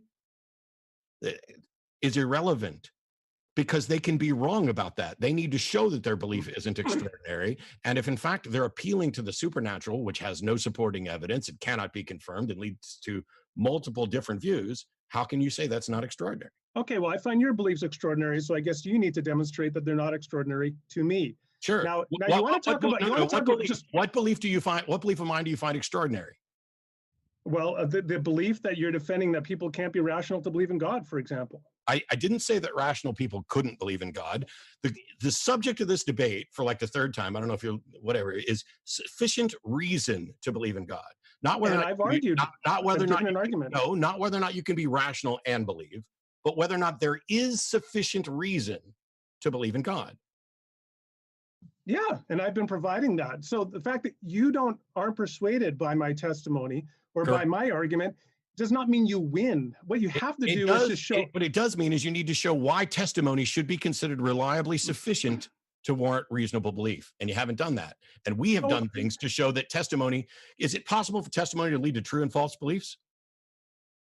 Like everything is fallible. I already pointed that out. But everything isn't equally fallible. A coin toss is not as fallible as a die roll, which is not as fallible as a yardstick at measuring something. And so it depends who's giving the testimony. You're pretending that because everything nothing is infallible, that all of a sudden we should rely on testimony. Well, a coin toss isn't infallible either, but I don't think we should rely on it. I don't think it's a path to reason. So demonstrate that testimony is more reliable than a coin toss. So the 3-year-old shouldn't rely on their parents when their parents testify to them. The 8-year-old shouldn't rely on her teacher. The first-year physics student shouldn't rely on his professor. I mean, are you saying that all testimony we should be skeptical, or only that which you've deemed extraordinary? No. Can I jump in there? Testimony, how we should consider testimony is, this is a guide. Where's the evidence supporting it? If a parent tells a child that left is right and right is left, that doesn't make it true. And it doesn't mean that they're reasonable to support it. I can't believe I just asked you to demonstrate that testimony is more reliable than coin toss. And what I got was, shouldn't parents listen to their kids? That's not even, go ahead, Tom. Yeah. So Randall, you accused me of scientism, and I wanted to address that really quick. So Sure. I'm definitely not arguing for scientism. I'm not saying that empirical verification is the only way to knowledge. I'm specifically using science as a way to demonstrate that testimony is not reliable in certain cases. So I agree that testimony is good in some cases. It's totally fine. Like Having the kid believe their parents that the house is 6 blocks down, that's fine. It's not fine if the parent says that they should believe, based on testimony, that the universe is made of flying pixies. Like, that's not reasonable. Or that vaccines cause autism. So that's Vaccines why I'm cause not going autism. to vaccinate you. Yeah, exactly. So there are some cases where testimony is good and some cases where testimony is bad. And the way we can differentiate between these two is by using a different method, the method of science. We can say, well, we can scientifically test, well, is the house 6 blocks down? Yes, it is. Okay, so that's reasonable to believe based on testimony. We can test, do vaccines cause autism? No, they don't. That's not reasonable to believe based on testimony. And so we can categorize the two different things and give a specific definition of extraordinary, of saying that the ones that can be verified by science, the things that have an empirical basis, are reasonable to believe based on testimony. The ones that cannot are not reasonable to believe based on testimony. So, and that's not just my criteria. That's the criteria of historians, who the vast majority of historians agree that history can't evaluate miracles, magic, mythical creatures, etc. And the topic is not miracles, magic, pixies, or anything else. The topic is whether God is defined exists, and whether it's rational to believe that. And how does science provide overriding evidence to make it irrational to believe in God? Want to mention that we're going to go into the Q&A pretty quick here, so want to let you guys know if one side is willing to defer to the other to let them have the last word. We will go into Q&A within the next 5 minutes. Well, I've had more than enough words. I just find it strange that when Tom talks about supernatural stuff and everything else, Randall wants to say that's not what this debate is about. Well, the supernatural has more to do with God than parents telling kids to look both ways before crossing the street has to do with the general reliability of testimonial evidence. You got it. And does everybody feel like, don't get me wrong, I hate interrupting, but I think at the same time, I know you've got probably a round in the chamber ready to fire, but at some point we should probably jump in. And so I did want to clarify, it's still not scientism. Like, my argument, I'm not arguing that empirical verification is the only way to knowledge. I'm just using empirical verification to delineate which kinds of testimony are good and which kinds are bad. If there's another method in addition to that is not in conflict with anything I said, there could be a different way to assess the truth of the claims, and that would be good evidence. But the testimony isn't it. I like the fact that all of us were nodding along with Tom right then. So maybe we found the one thing that we can tie to for Q&A for agreement. Gotcha. And who knows, maybe a round two, maybe in person someday once things kind of settle down and travel gets going again. This has been a really fun time. So we're going to try to read through as many questions as we can. Want to say thanks so much. Appreciate all of your questions, super chats, and comments. And first one from Matthew Anderson, appreciate it, said, TJump. Thanks, James. Appreciate that. Kind of like Brad Jelena. I like that.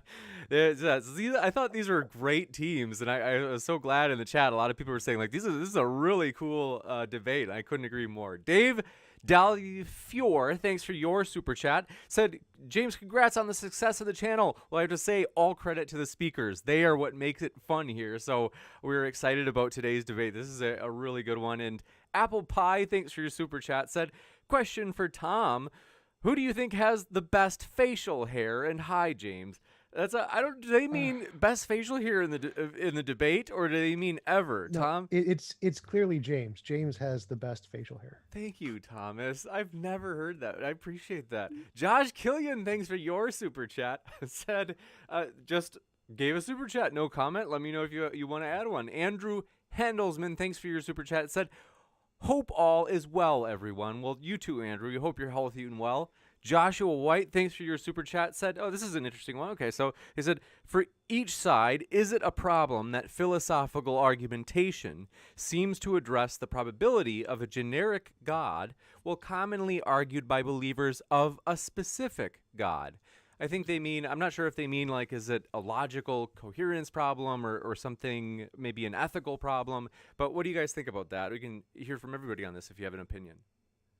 Yeah, well, I would, sorry, I'll just be quick. So I think from my perspective, many arguments for God's existence are arguments that are for God, not surprisingly, under a particular definition, often the perfect being theology definition or classical theism. And those kinds of definitions would identify properties that underdetermine a particular religious view. So, for example, they may be consistent with Judaism, Islam, Christianity, but they be inconsistent with non-theistic views of the world and like pantheistic views, etc. So I don't see any problem with arguments like that being part of a cumulative case for a religious perspective, that they provide some ground to understand a particular definition of God while under determining the exact religious nature of that being. I think the major argument is that one thing atheists like to bring up against theists is, well, why are you arguing for this just general kind of a God and not your specific kind of a God? And depending on what the goal of the debate is, then that can be an underhanded tactic, like you're trying to shift the burden, like a Mote and Bailey fallacy, where you're trying to address the more common, easier thing rather than addressing the actual point. But if the goal of the debate is just a general God as the topic, then there's not actually an issue there. Gotcha. Any thoughts from anybody else? You got it. Thanks so much. Appreciate your super chat from Joshua. Let's see. Oh, we got that. Justin Maurer, PhD in Pine Creek Studies. Thanks for your super chat. Says, I was raised, this is kind of similar to an objection that came up, and but more in the kind of common time. So I think the objection that came up was about if people, let's say, believed in the Greek pantheon in the past, were they justified in believing it, or were they rational in believing it? This person says, I was raised to believe in a supreme transcendent spaghetti monster, I'm guessing, maybe one and the same, and have never seen a defeater. Am I rational in my continued belief today? No, absolutely not. Because again, I don't think we are talking about claims necessarily, even though I think Matt and I spent a lot of time discussing claims.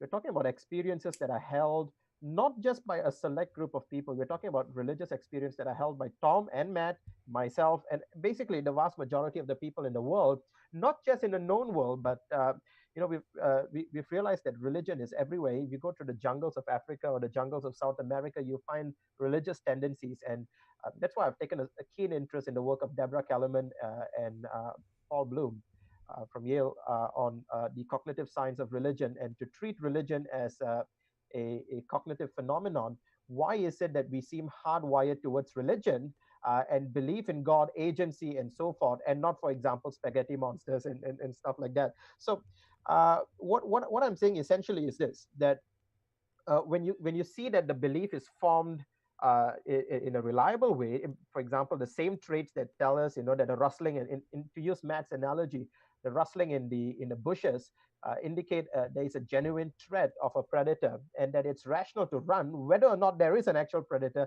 It's rational to run when you see things like that. I think in the same way, in the same sense, it is rational to trust our sense of divinity, which we have, and to basically believe there is a God out there. Again, I mentioned in my opening statement, this is not a proof that there is a God, and I think both Matt and I are in agreement in this. But whether it is reliable, whether it is a rational position to believe on the basis of the sense that we have, I think it is. And I don't think that, with all due respect to Tom, I don't think that the defeater that he brought out actually challenges that at all. So I'm sure that we'll beg to differ. So the thing that you overlook in addressing that particular analogy is that if I'm standing in front of a bush and the bush rustles, I have to make a decision right now. It's now life or death. And so in that situation, that is a factor where it may be the most rational thing for me to do is to move away from that bush rather than going into that bush. That's not directly analogous to what we have to do with respect to whether or not there's a God. First of all, there's nothing prohibiting us from trying to investigate. It's not like going to see where the evidence is for God is going to result in my immediate demise, right? If I go in the bush to try and find out, and I'm not equipped with like body armor and weapons or whatever else, I'm putting myself at risk. I'm not putting myself at any risk to try to find a God. And a God doesn't put itself at risk at all by stepping out of the bushes and saying, hey, it's okay, it's me. The analogy falls apart there. And it is the notion that we don't have to make a decision immediately based on insufficient information. That is not rational. That's why that analogy doesn't line up with the realities about God claims. Right, is it all right for me to follow up, or do you want to go to the next question? I'd like to hear Randall's answer, because is it rational under properly basic beliefs to believe in the spaghetti monster if you're brought up being taught it? Yeah, so first of all, of course, the historical origin of the flying spaghetti monster was a letter to the editor and then a book written by a fellow named Bobby Henderson back in 2005. And it was a parody and was intended initially as a parody of intelligent design theory, and then later on morphed into a parody of religion generally. And actually, the book is quite fun, The Gospel According to the Flying Spaghetti Monster. But rhetorically, the function of the Flying Spaghetti Monster is, of course, there is no such belief community, formal belief community of people who actually believe this. There are people who call themselves pastafarians and they wear colanders on their heads. But as far as I can see, what's intended as is a parody of religion. So is it possible that there could be various different religious movements that develop over time and develop a reflective equilibrium of how to interpret the world that includes doctrines that, relative to my way of looking at the world, appear extraordinary? Sure. Naturalism appears extraordinary to me, and some versions of naturalism even more so than others. Reductive naturalism appears very extraordinary, but I don't think that anything significant follows from that fact. It just means, again, that we all can have a particular way of interpreting the world, and to some degree, plausibility or that which is extraordinary is relative to that context and that person. So just to clarify, if the Pastafarianism was a real religion that people genuinely believed, and they brought up their kids believing in Pastafarianism, then it would be rational for the children to believe in this flying spaghetti monster based on. It could be until they had defeaters for it. Yeah, just like it could be reasonable for a child to be raised to believe something as extraordinary as naturalism until there's given some good defeaters for it. Now, there's kind of a smile Tom has here. And again, I think that smile belies the sense that you're projecting your particular plausibility framework upon everybody else and thinking, well, if people who don't believe as I do or interpret the world as I do are just kind of silly. And I think that's a little bit of a provincial perspective, to be honest. We do have to keep moving. Dave Gar, thanks for your super chat, said, the restaurant is closed due to COVID-19. Sorry to hear about that, Dave Gar. Tioga, thanks for your super chat, said, do Christians, this is kind of like the question we just covered, do Christians care about other religious experiences? And unless you guys interpret it as different, we can keep moving if you'd like, if you feel like we've said enough. But if you want, you can keep. Okay. Nico Blast, thanks. Can I just say one thing? I do have a chapter on that in a book, my next book I have coming out. I do think that Christians shouldn't ignore religious experience that doesn't fit into their plausibility framework, because they could be guilty of a confirmation bias, right? Of just looking at evidence that supports their views and ignoring evidence that doesn't. So we do have to take it seriously. You got it. Thanks for that. And also thanks to Nico Blast. Appreciate your super chat. Said, Paul had painful sight, head pain, debilitation for several days. That matches a seizure. Okay. It might also match an actual experience with God. Now you got to figure out which one. Is it more reasonable to conclude a seizure? I would say so, since we have evidence for seizures. But this is a bad argument that I suggest atheists stop using, because it unnecessarily adopts a burden of proof that you can't meet. Just showing that an experience is consistent with something is exactly what the opposition is trying to do. So why do it? Gotcha. And Martin B., thanks for your super chat, said, sitting with my notebook waiting for one single good reason to believe in God. Is it coming soon? Got a critic out there for theist friends. Let's see. You don't have to respond to all these. I'll keep moving. Dwayne Burke, thanks for your super chat, said, if you want to disprove Jesus as God, all you have to do is disprove the supernatural, the prophecies, the unknown knowledge, and Bible codes. Good luck, atheists. Wait, what Bible code? I'm not sure. There's a theory that if you I'm aware of analyze, that. it's pretty funny where if you analyze certain books with theories, you can find complete sentences that are just hidden in code. I think there were a couple books written in the 90s. One was called The Bible Code by Michael Drosnin. Another was The Signature of God by Robert Jeffries. But I think this person's being facetious, and I certainly wouldn't take that seriously, Bible codes. I think it's kind of like backmasking when you listen to Led Zeppelin backwards and you can hear Satan talking. It's very highly subjective. It wouldn't surprise me to find that some of these, like, there's Poe's law about, there's nothing you can say that couldn't have been said by somebody who holds I think some of these people may be disingenuous in their question, or at least I hope so. I'm always trying to be optimistic that it's not as bad as it seems. Next up, appreciate. Oh, by the way, new subscribers. Thanks, Guy. Let me know if I mispronounce. Guido Gianti, thanks for your super subscribing today. Thank you. Chris, Nico Dig, thanks for subbing, and Jelly Roll, Mitchell Jackson, and JT Hunley. We hope you feel welcome. We're a neutral platform, so we really do, whether you come from Christian, atheist, whether you be gay, straight, you name it, no matter what walk of life you come from, we do hope you feel welcome here. And with that, jumping into the next question, appreciate your super chat from Bothell Guy, who says, I saw God die. I have no more evidence for this claim than you have for your God. Is it rational to believe me just because I claimed it? You see, that to me would be a really good example of something we have a defeater for. Namely, if you again, it goes back to how you define God, right? If you define God as this uncaused, timeless, eternal being, then you have a natural defeater within that an eternal being cannot possibly die. So I think that itself is a natural defeater already. So that's what I was looking for. Sorry? Can God die if he wants to? It would depend. If in his eternal nature, I don't think he can, right? I mean, otherwise you'd have to redefine what eternality means. Right? I was having a bit of fun, Samuel. I'm always just having a bit of fun there with the burrito thing. Gotcha. And thanks for your super chat from, appreciate it, Tioga, who said, thank you for the content, for continuing to have these conversations. We'll thank the debaters. The pleasure is all ours to have them. It's always fun, and they are linked in the description, as I mentioned. Let's see. FT, thanks for your super chat, said, thank you, Tom, Randall, Matt, and Sam, for having these discussions.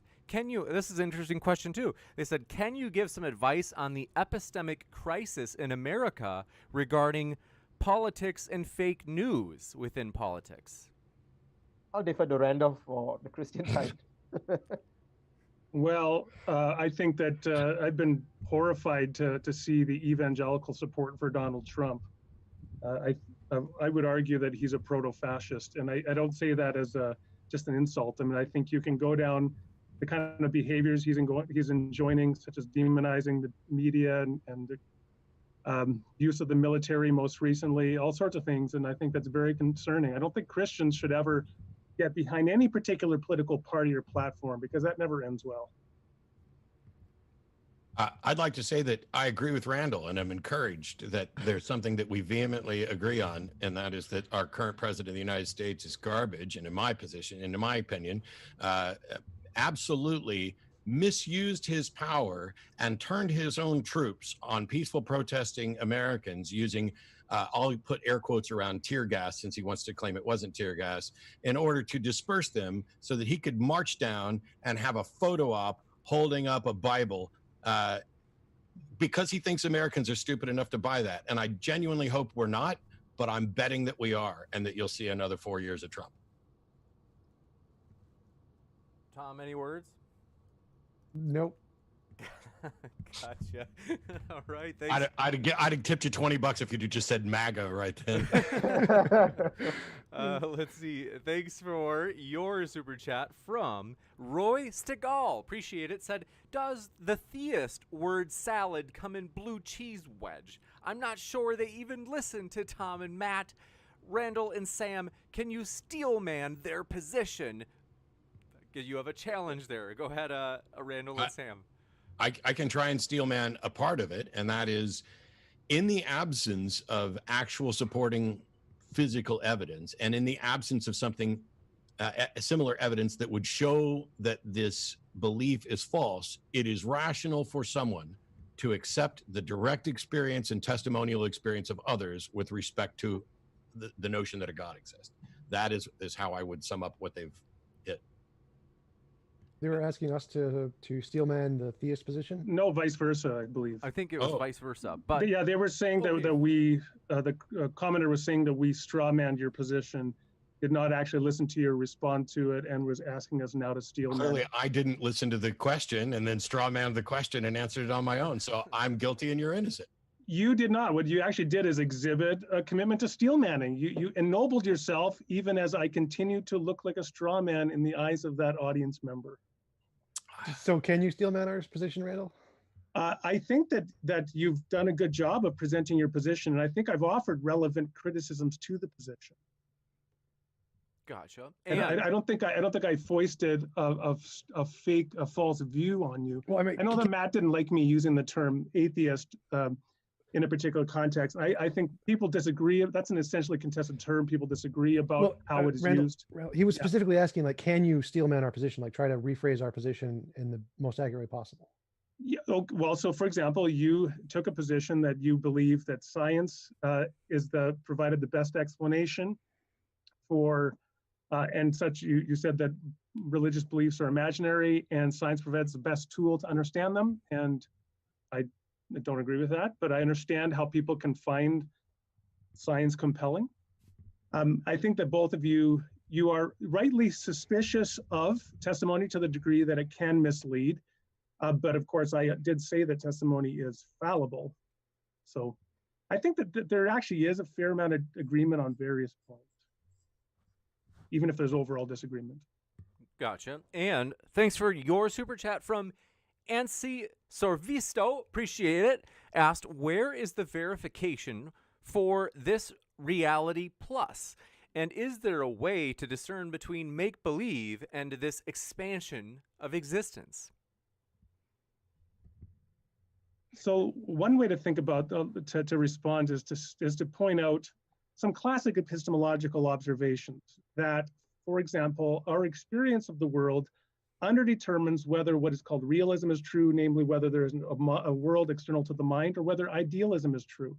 But the fact that you cannot ultimately settle the question of whether idealism or realism is true does not mean you can't have good grounds to believe or accept realism, or that a person could have good grounds to accept idealism. Gotcha. And thanks for your super chat from Sigifredo Sarabia. Good to see you again. Said you, atheist, are designed unintelligibly. And they attribute that quote, if I understand right, they are attributing that quote to Matt. Let's see. Yeah, so earlier when I was talking about that, we have been designed by the unguided process of evolution. I'm sorry that they don't pick up on, hey, I'm using a word in a colloquial humorous sense, because I specifically pointed out when I said the sentence that it is an unguided process. So I use this specifically because people will point to things and say, look, it's designed. And I will say, no, the appearance of design is not actually design.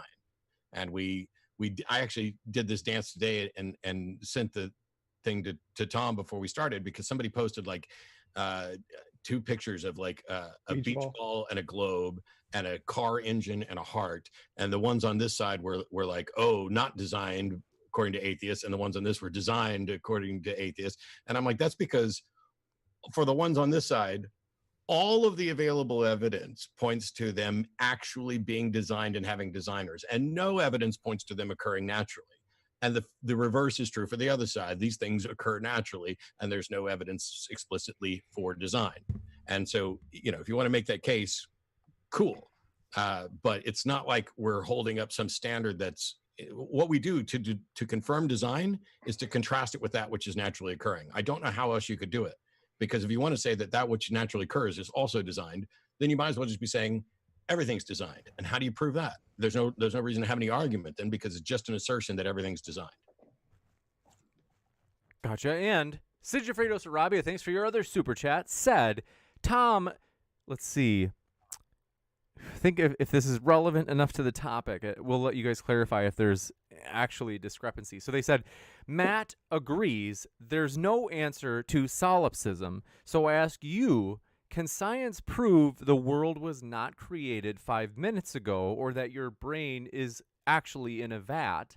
It takes experience to answer, or if it takes experience to answer, wouldn't it be irrational if arbitrary? It can't prove with absolute certainty, but it can provide evidence. So we have justifiable reasons to conclude we're not just a brain in a vat. Does it give us absolute certainty? No, but it doesn't need to.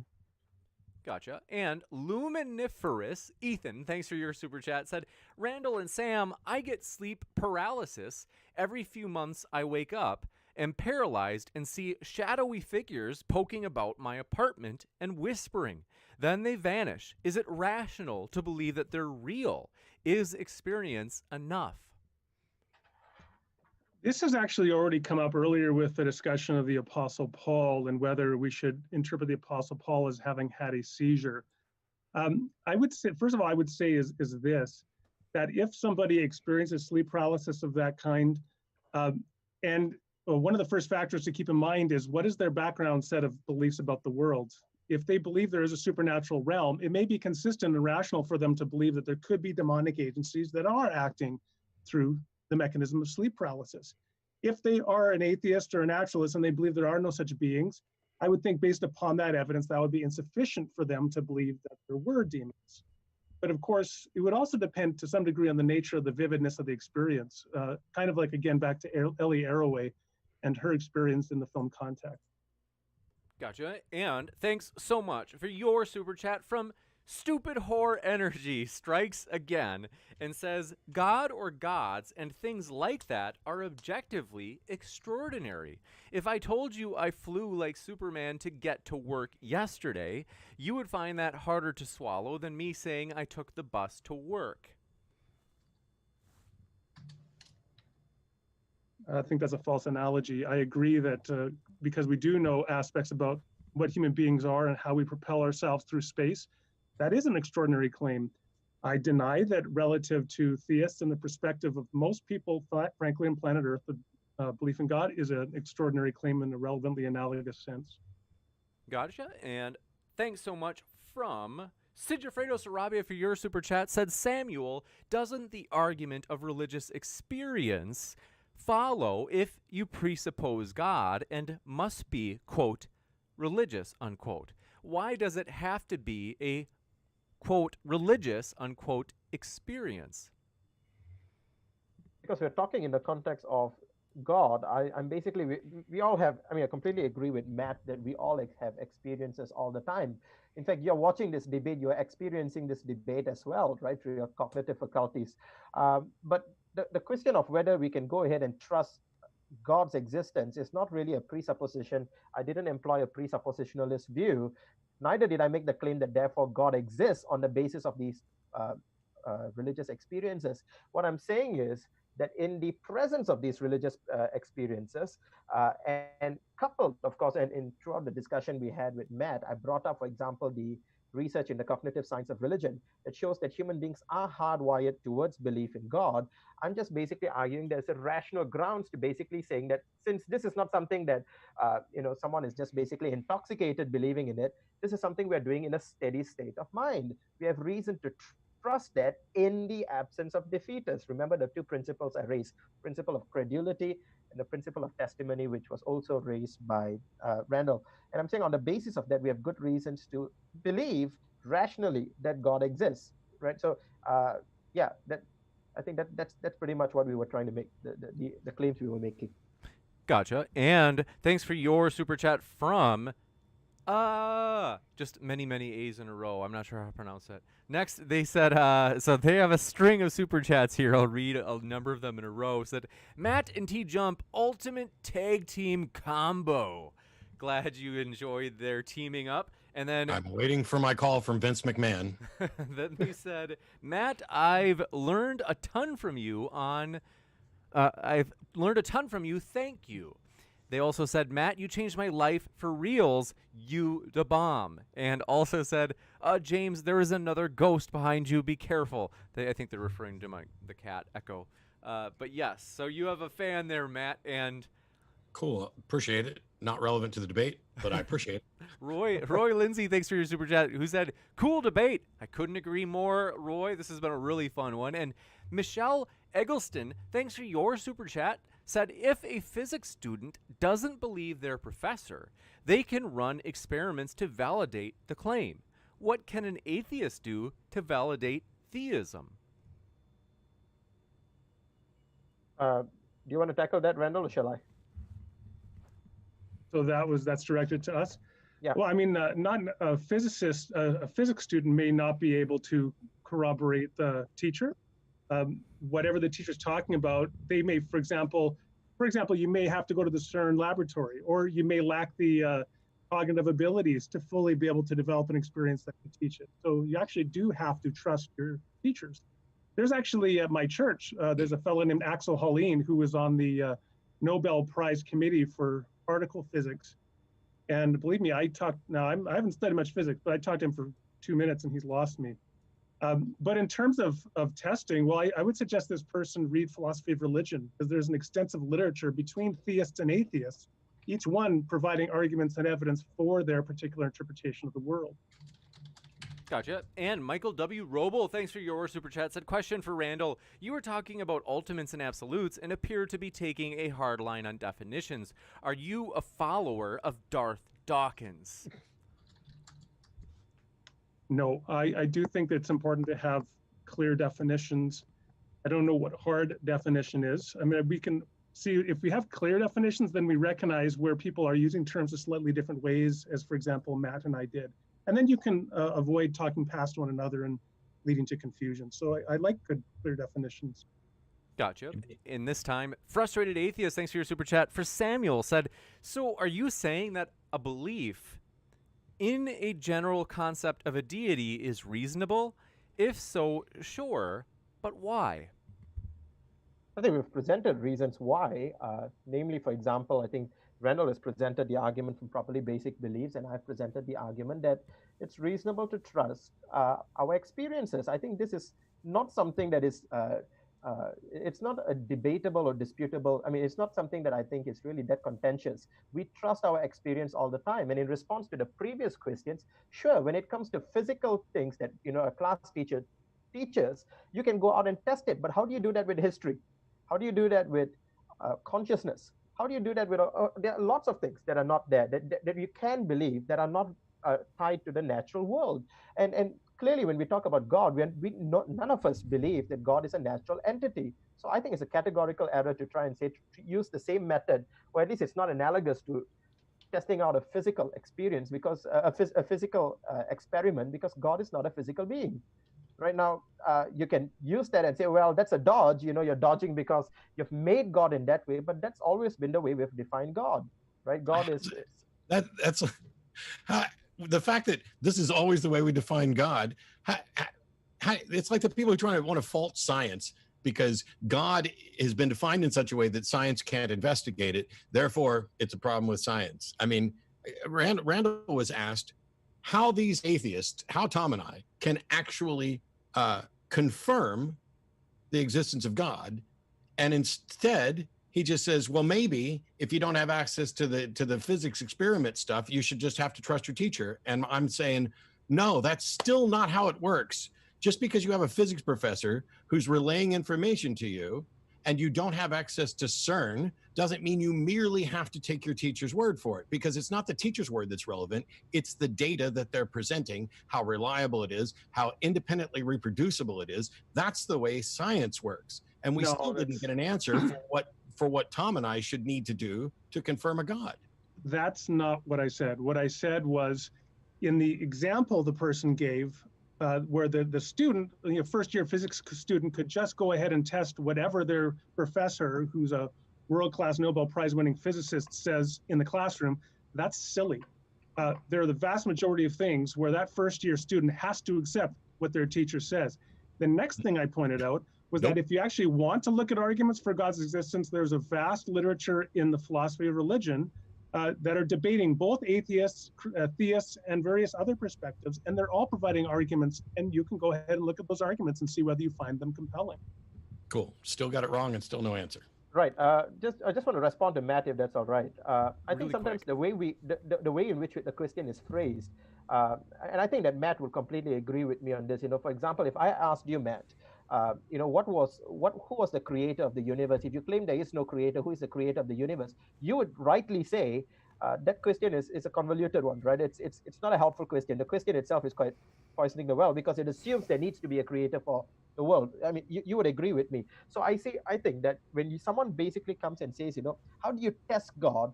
That's not a very helpful question, because God is not repeatable and testable like the other things of nature. And why should anybody believe something that isn't testable? Because it's immediate and intuitive to us. That's what I mean. I think that no matter whether you're in the jungles of Africa, Matt, or whether you are in you're a scientist, or no matter what you are, belief in God is something that is immediate, natural, and intuitive. It's Tell something that to that the you and Paraha. Matt, let me finish, Tell Matt. that to the Paraha. Let me finish, Matt. So it's something Okay. that you and I can experience, and it's something that you and Tom both have claimed you've experienced. Both of you have said that we don't trust what we have experienced. That's fine. But for those of us who do, we have rational grounds for doing so. You have not presented any defeaters for those. So in the absence of any, I'm not saying there aren't. Please hear me carefully. I'm saying that in the absence of those defeaters, we are absolutely rational in going ahead and believing in that God. That's all we're saying. We do have some comedic relief. Me too. Thanks for your super chat from many A's in a row. Said in a number of super chats, they're in a great mood today. Said, should I order pizza? Yes or no? Need advice? Yes, you definitely should. I hope it doesn't sound arrogant when I say I am the greatest man in the world. La Biblioteca. Thank you for all of those super chats. Tioga said, bring the kitten back. Appreciate that. She's sweet. Frustrated Atheist, thanks for your super chat. Said, for Randall, why does the experience have to be religious? Why does the experience have to be a religious one from a religion that is well established? That just seems like you are making things up. We haven't restricted our discussion at all to a particular religion. We've looked at He's talking religious about the experience generally. Pastafarian one, where you said Pastafarianism was not a real religion. Yeah, and everything you said about it was based on a fact-finding mission to the origins of it, as if that somehow acts as any sort of response at all. If we didn't have that information, if somebody had just been presented with these flying spaghetti monster, the fact that I can't demonstrate that Christianity was an invented fiction in the 4th century by the Pope and the Masons, which is what some, I will admit, batshit crazy conspiracy theorists think, but the fact that I can't show that doesn't change it. So the fact that you know what the origin of this is, it isn't relevant to whether or not it's rational to somebody, because you yourself have already made it clear that the determining factor of whether or not something is rational is based entirely on what you personally believe. I think it is relevant, as I pointed out, that the rhetorical function when people invoke the flying spaghetti monster is as a parody religion, as intended to parody. And then I made the point, which is an important, legitimate point, that yes, you could be, as I said, an atheist. You could be a naturalist and teach your child, as let's say Richard Dawkins famously talked about in one of his essays, all sorts of things that I believe to be extraordinary. And yet that child could be justified in believing them until they have some reason, some good defeaters to doubt the testimony of their parents. We don't have too many questions left, so we'll try to speed through these last ones and then let our speakers go, as we really appreciate their time. They are linked in the description, as I've mentioned, in case you have not seen that yet. And thanks for your super chat from someone. Let's see. They corrected me. They said it's not pronounced ah. You're supposed to say all the A's in a row. That's a lot of them. They said, for you, James, you're the real MVP setting this up. I'm out. Thanks for your kind words. And again, all credit to the speakers. This has been a blast. Space Cat, thanks for your super chat. Said, Randall, do you think it's rational to believe the Bible over the evidence for evolution? And what about flat Earth? Should you believe in the... and then they said, where do you draw the line for irrational beliefs and why? I think I accept neo-Darwinian evolution. I don't think that it's inconsistent with Genesis 1-3.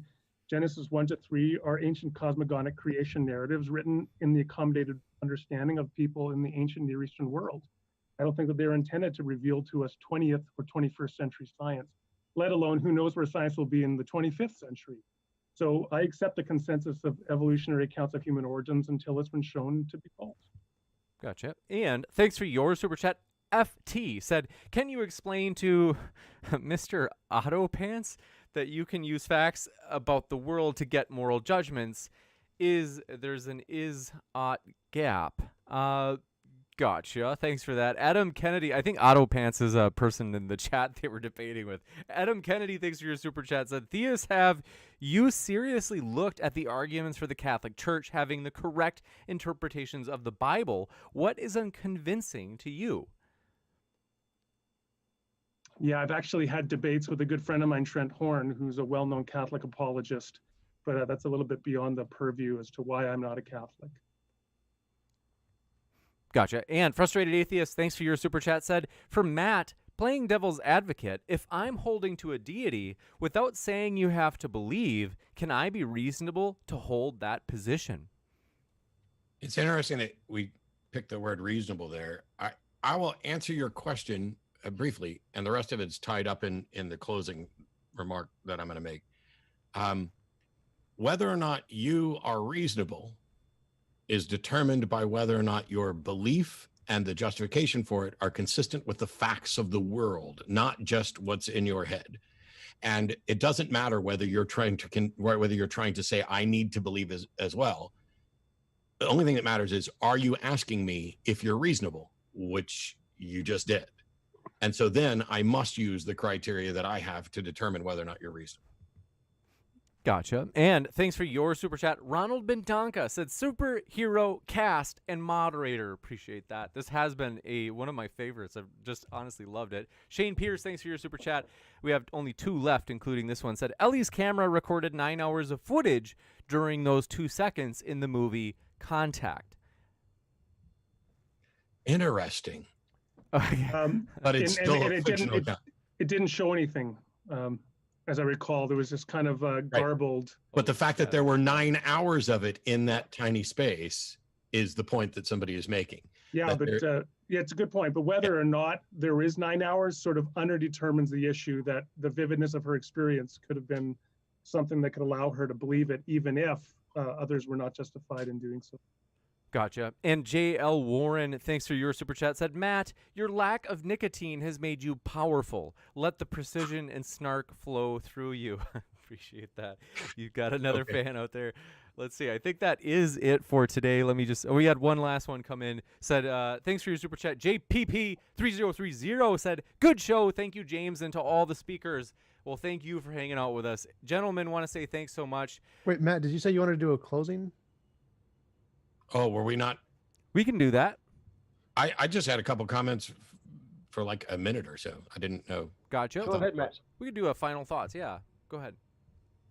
I'll go first, and that'll give everybody else time to do this, and then they can say whatever they want. That's fair. And then I won't have the last word. I have a friend who refuses to debate a version of this topic. He won't debate, is belief in God rational? That's not what this topic was today, despite the fact that we heard that many, many times, talking about rational, talking about reasonable. The subject of this debate was, is there sufficient reasons to believe in God? And that presumes reasonableness, and that we are going to be presented with specific reasons. So can you be rational and believe in God? Sure. Does that mean that your belief in God is rational? Yeah, maybe. The reason my friend avoids debating this topic is because it is entirely possible for someone to argue that as long as the model is internally consistent, it's rational. And so then if you have somebody who knows nothing other than they've been told this, and they've been told that, and this is true, they might as well believe that too, that becomes rational. This is what we've seen throughout this, in the sense that Randall was essentially advocating that the rational is based on what you already believe. And I would argue that the reasonable is based on the best understanding. It's about what we understand, the bulk of humanity. It's not like it's reasonable to believe that the earth is flat, but it may be rational to believe that the earth is flat. If you're saying, I only have these 3 pieces of evidence and I haven't looked at anything else, all of a sudden it's rational, but it's never reasonable. And you don't have good reasons to believe the earth is flat. The defeaters for Simon's belief until defeated are, A, people can be wrong in their description and understandings of their experience and what they're attributing it to. That method of direct experience and people reporting has no demonstrably reliable efficacy. The experience leads to conflicting beliefs, and the method has no reliability and demonstrated unreliability. Those are the defeaters for it. It doesn't mean that it's false. It means that as a method, your method is garbage for reliably getting to the truth. It is no better than a coin toss, which is why I asked for someone to demonstrate that it would be. If testimony can lead you here and there, please demonstrate that it's more reliable than a coin toss. Otherwise, your method is more reliable than a coin toss. And that doesn't mean it's a path that should be used to truth. Are we going to flip a coin on whether or not I'm guilty of murder, whether or not Randall's guilty of murder? I make no bones about the fact that I'm a huge fan of Hume, and I will end with the two of the things from Hume. One is to proportion your confidence to the evidence, that the strength of your conviction for a proposition should be proportional to the evidence in support of it. And the second one, the greatest thing that I think Hume ever taught any of us is to reject the greater miracle. And the important thing here is that if you're presented with two things, hey, I experienced a God, or hey, I experienced something that I am wrongly attributing to God, reject the greater miracle. And Hume does not say accept the lesser miracle, because Hume knew better than that. But we should at least reject the greater miracle. And between some people got it wrong about God, or God is actually real and is confusing a bunch of people, that's the greater miracle. And so I will continue to consistently reject it. And I will not accept the lesser miracle until it has sufficient evidence to warrant belief. And currently, it does not. Gotcha. Any final words from anyone else? Sure. Yeah, I'd like to say that I think it's perfectly possible for there to be evidence of a God or the supernatural. All you need is testable predictions, just like science. If you can give some way to differentiate your imagination from reality, like saying, if supernatural being X exists and I pray to supernatural being and a gold brick will appear in front of me every time and that occurs, I'm happy to grant that as evidence of the supernatural. All you need is testable predictions, just like anything else in science or any other belief. But I think that theism hasn't presented any. So I don't think there's any reason to believe in theism any more so than any other belief that has no predictions. Gotcha. Randall, if you want to say something, then I'll go last. Sure. So at the very beginning of his comments, Matt said, belief in dog is mundane, belief in God is not mundane. And that's a nice sort of capsule summary of what I'd want to say in response to Matt. So as I've argued, actually for the vast majority of people on earth, God is not extraordinary. It is in that sense mundane. And by the same token, a dog could, relative to a particular group, be an extraordinary claim. If a person or a community had no experience of four-legged animals, they only knew about snakes and lizards, then maybe to talk about something like a dog would sound pretty extraordinary. And that gets us back to the topic of debate, which was, is there sufficient reason? Now, Matt, I think the way that Matt is interpreting this maybe is different than the way I'm interpreting it. So sufficient reason can be both sufficient grounds, such as a properly basic experience, and also a discursive process of reasoning. So I argued the first, and Sam argued the second point. Now, Tom, I accused him of scientism. He pushed back on that. But I think, again, in his final comments, he kind of comes back to it. So he says, well, what would you need to believe in God? You'd need testable predictions, just like anything else in science. And I think right there, what he's doing is imposing a particular epistemic standard as the requirement, testable predictions for belief in God. And that is something that comes from science. I think that's an example of scientism. And again, the question would be, what's his epistemic basis for accepting the principle itself as an absolute principle? Because how do you develop testable predictions to support the principle? My last word is to say I really enjoyed talking with you guys. It got heated, but in the best possible way, and it was a lot of fun. So thanks a lot for participating in this.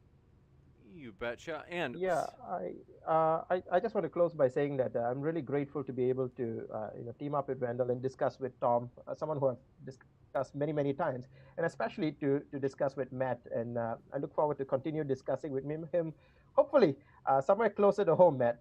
Yeah, maybe even yeah. Sorry, you said? Maybe even in Malaysia. I appreciate it. Thank you. Yeah, so hopefully that turns out, and I really enjoyed this. Let me say in closing that I don't want this closing statement to be a rebuttal to anything that Matt or Tom have said, but essentially when when the topic of debate was sent out by email, that is there sufficient reasons to believe in God? Randall sent out a email to James, confirming and saying, does it mean that it's rational, belief in God is rational? And I believe that James replied in all caps, yes, you are right. I think that was so that Randall was right in the assumption, and we framed the debate based on that and based on what James said. I've realized that we hold to very different frameworks. I'm not a naturalist. I don't believe we should be confined to naturalistic frameworks. I don't believe that God should be testable in the same way that physical objects or things and phenomenon are. I think that God is something that can be very near and very intuitive. Even children, as I mentioned, Deborah Kellerman and Paul Bloom have demonstrated. Both of them are illustrated that it's something that we are hardwired towards. So it doesn't take a lot of intellectual effort to believe in God. And developmental psychologists are demonstrating that is it rational to basically, on the basis of our experiences and the intuitive nearness of God, to conclude that God exists? I would think so, in the absence of any defeaters. What would be interesting is, I think that Matt brought out 3 or 4 defeaters at the end of it. I'm not going to respond to him because he will not get a chance to respond back.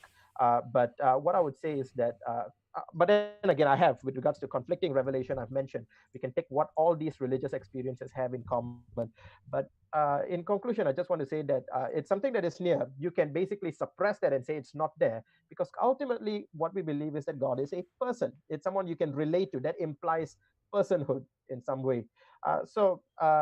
This is not a conclusive discussion, but I've really enjoyed my time discussing with all of you. Thanks for that. Gotcha. Thanks for that. And appreciate, we have just a couple of last super chats. Thanks.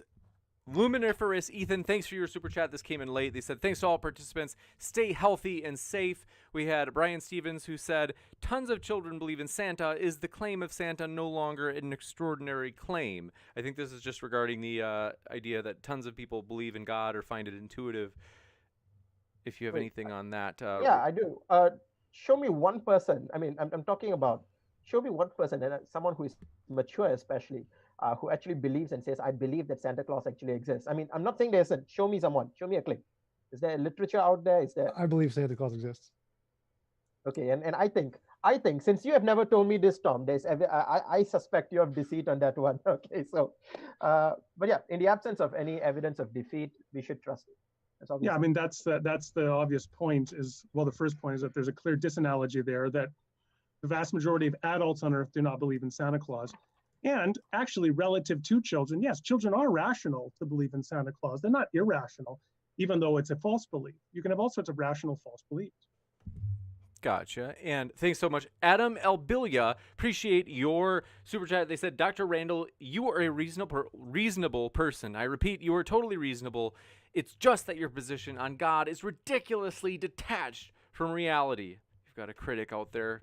If you want to respond, you can. If you don't want to, no problem. And do want to say, I think we had one more from Adam. Thanks for your super chat. From Adam, said, for TJump and Matt Dillahunty, they said their combined appearance is as close as we would ever get to Jesus' second coming. So you apparently have a super fan out there. So do want to say we really appreciate everybody being here. We hope you have a great rest of your weekend. Thanks so much for the speakers for spending their time with us. And as mentioned one last time, they are linked to the description if you'd like to hear more from them. So keep sifting out the reasonable from the unreasonable, everybody. Take care.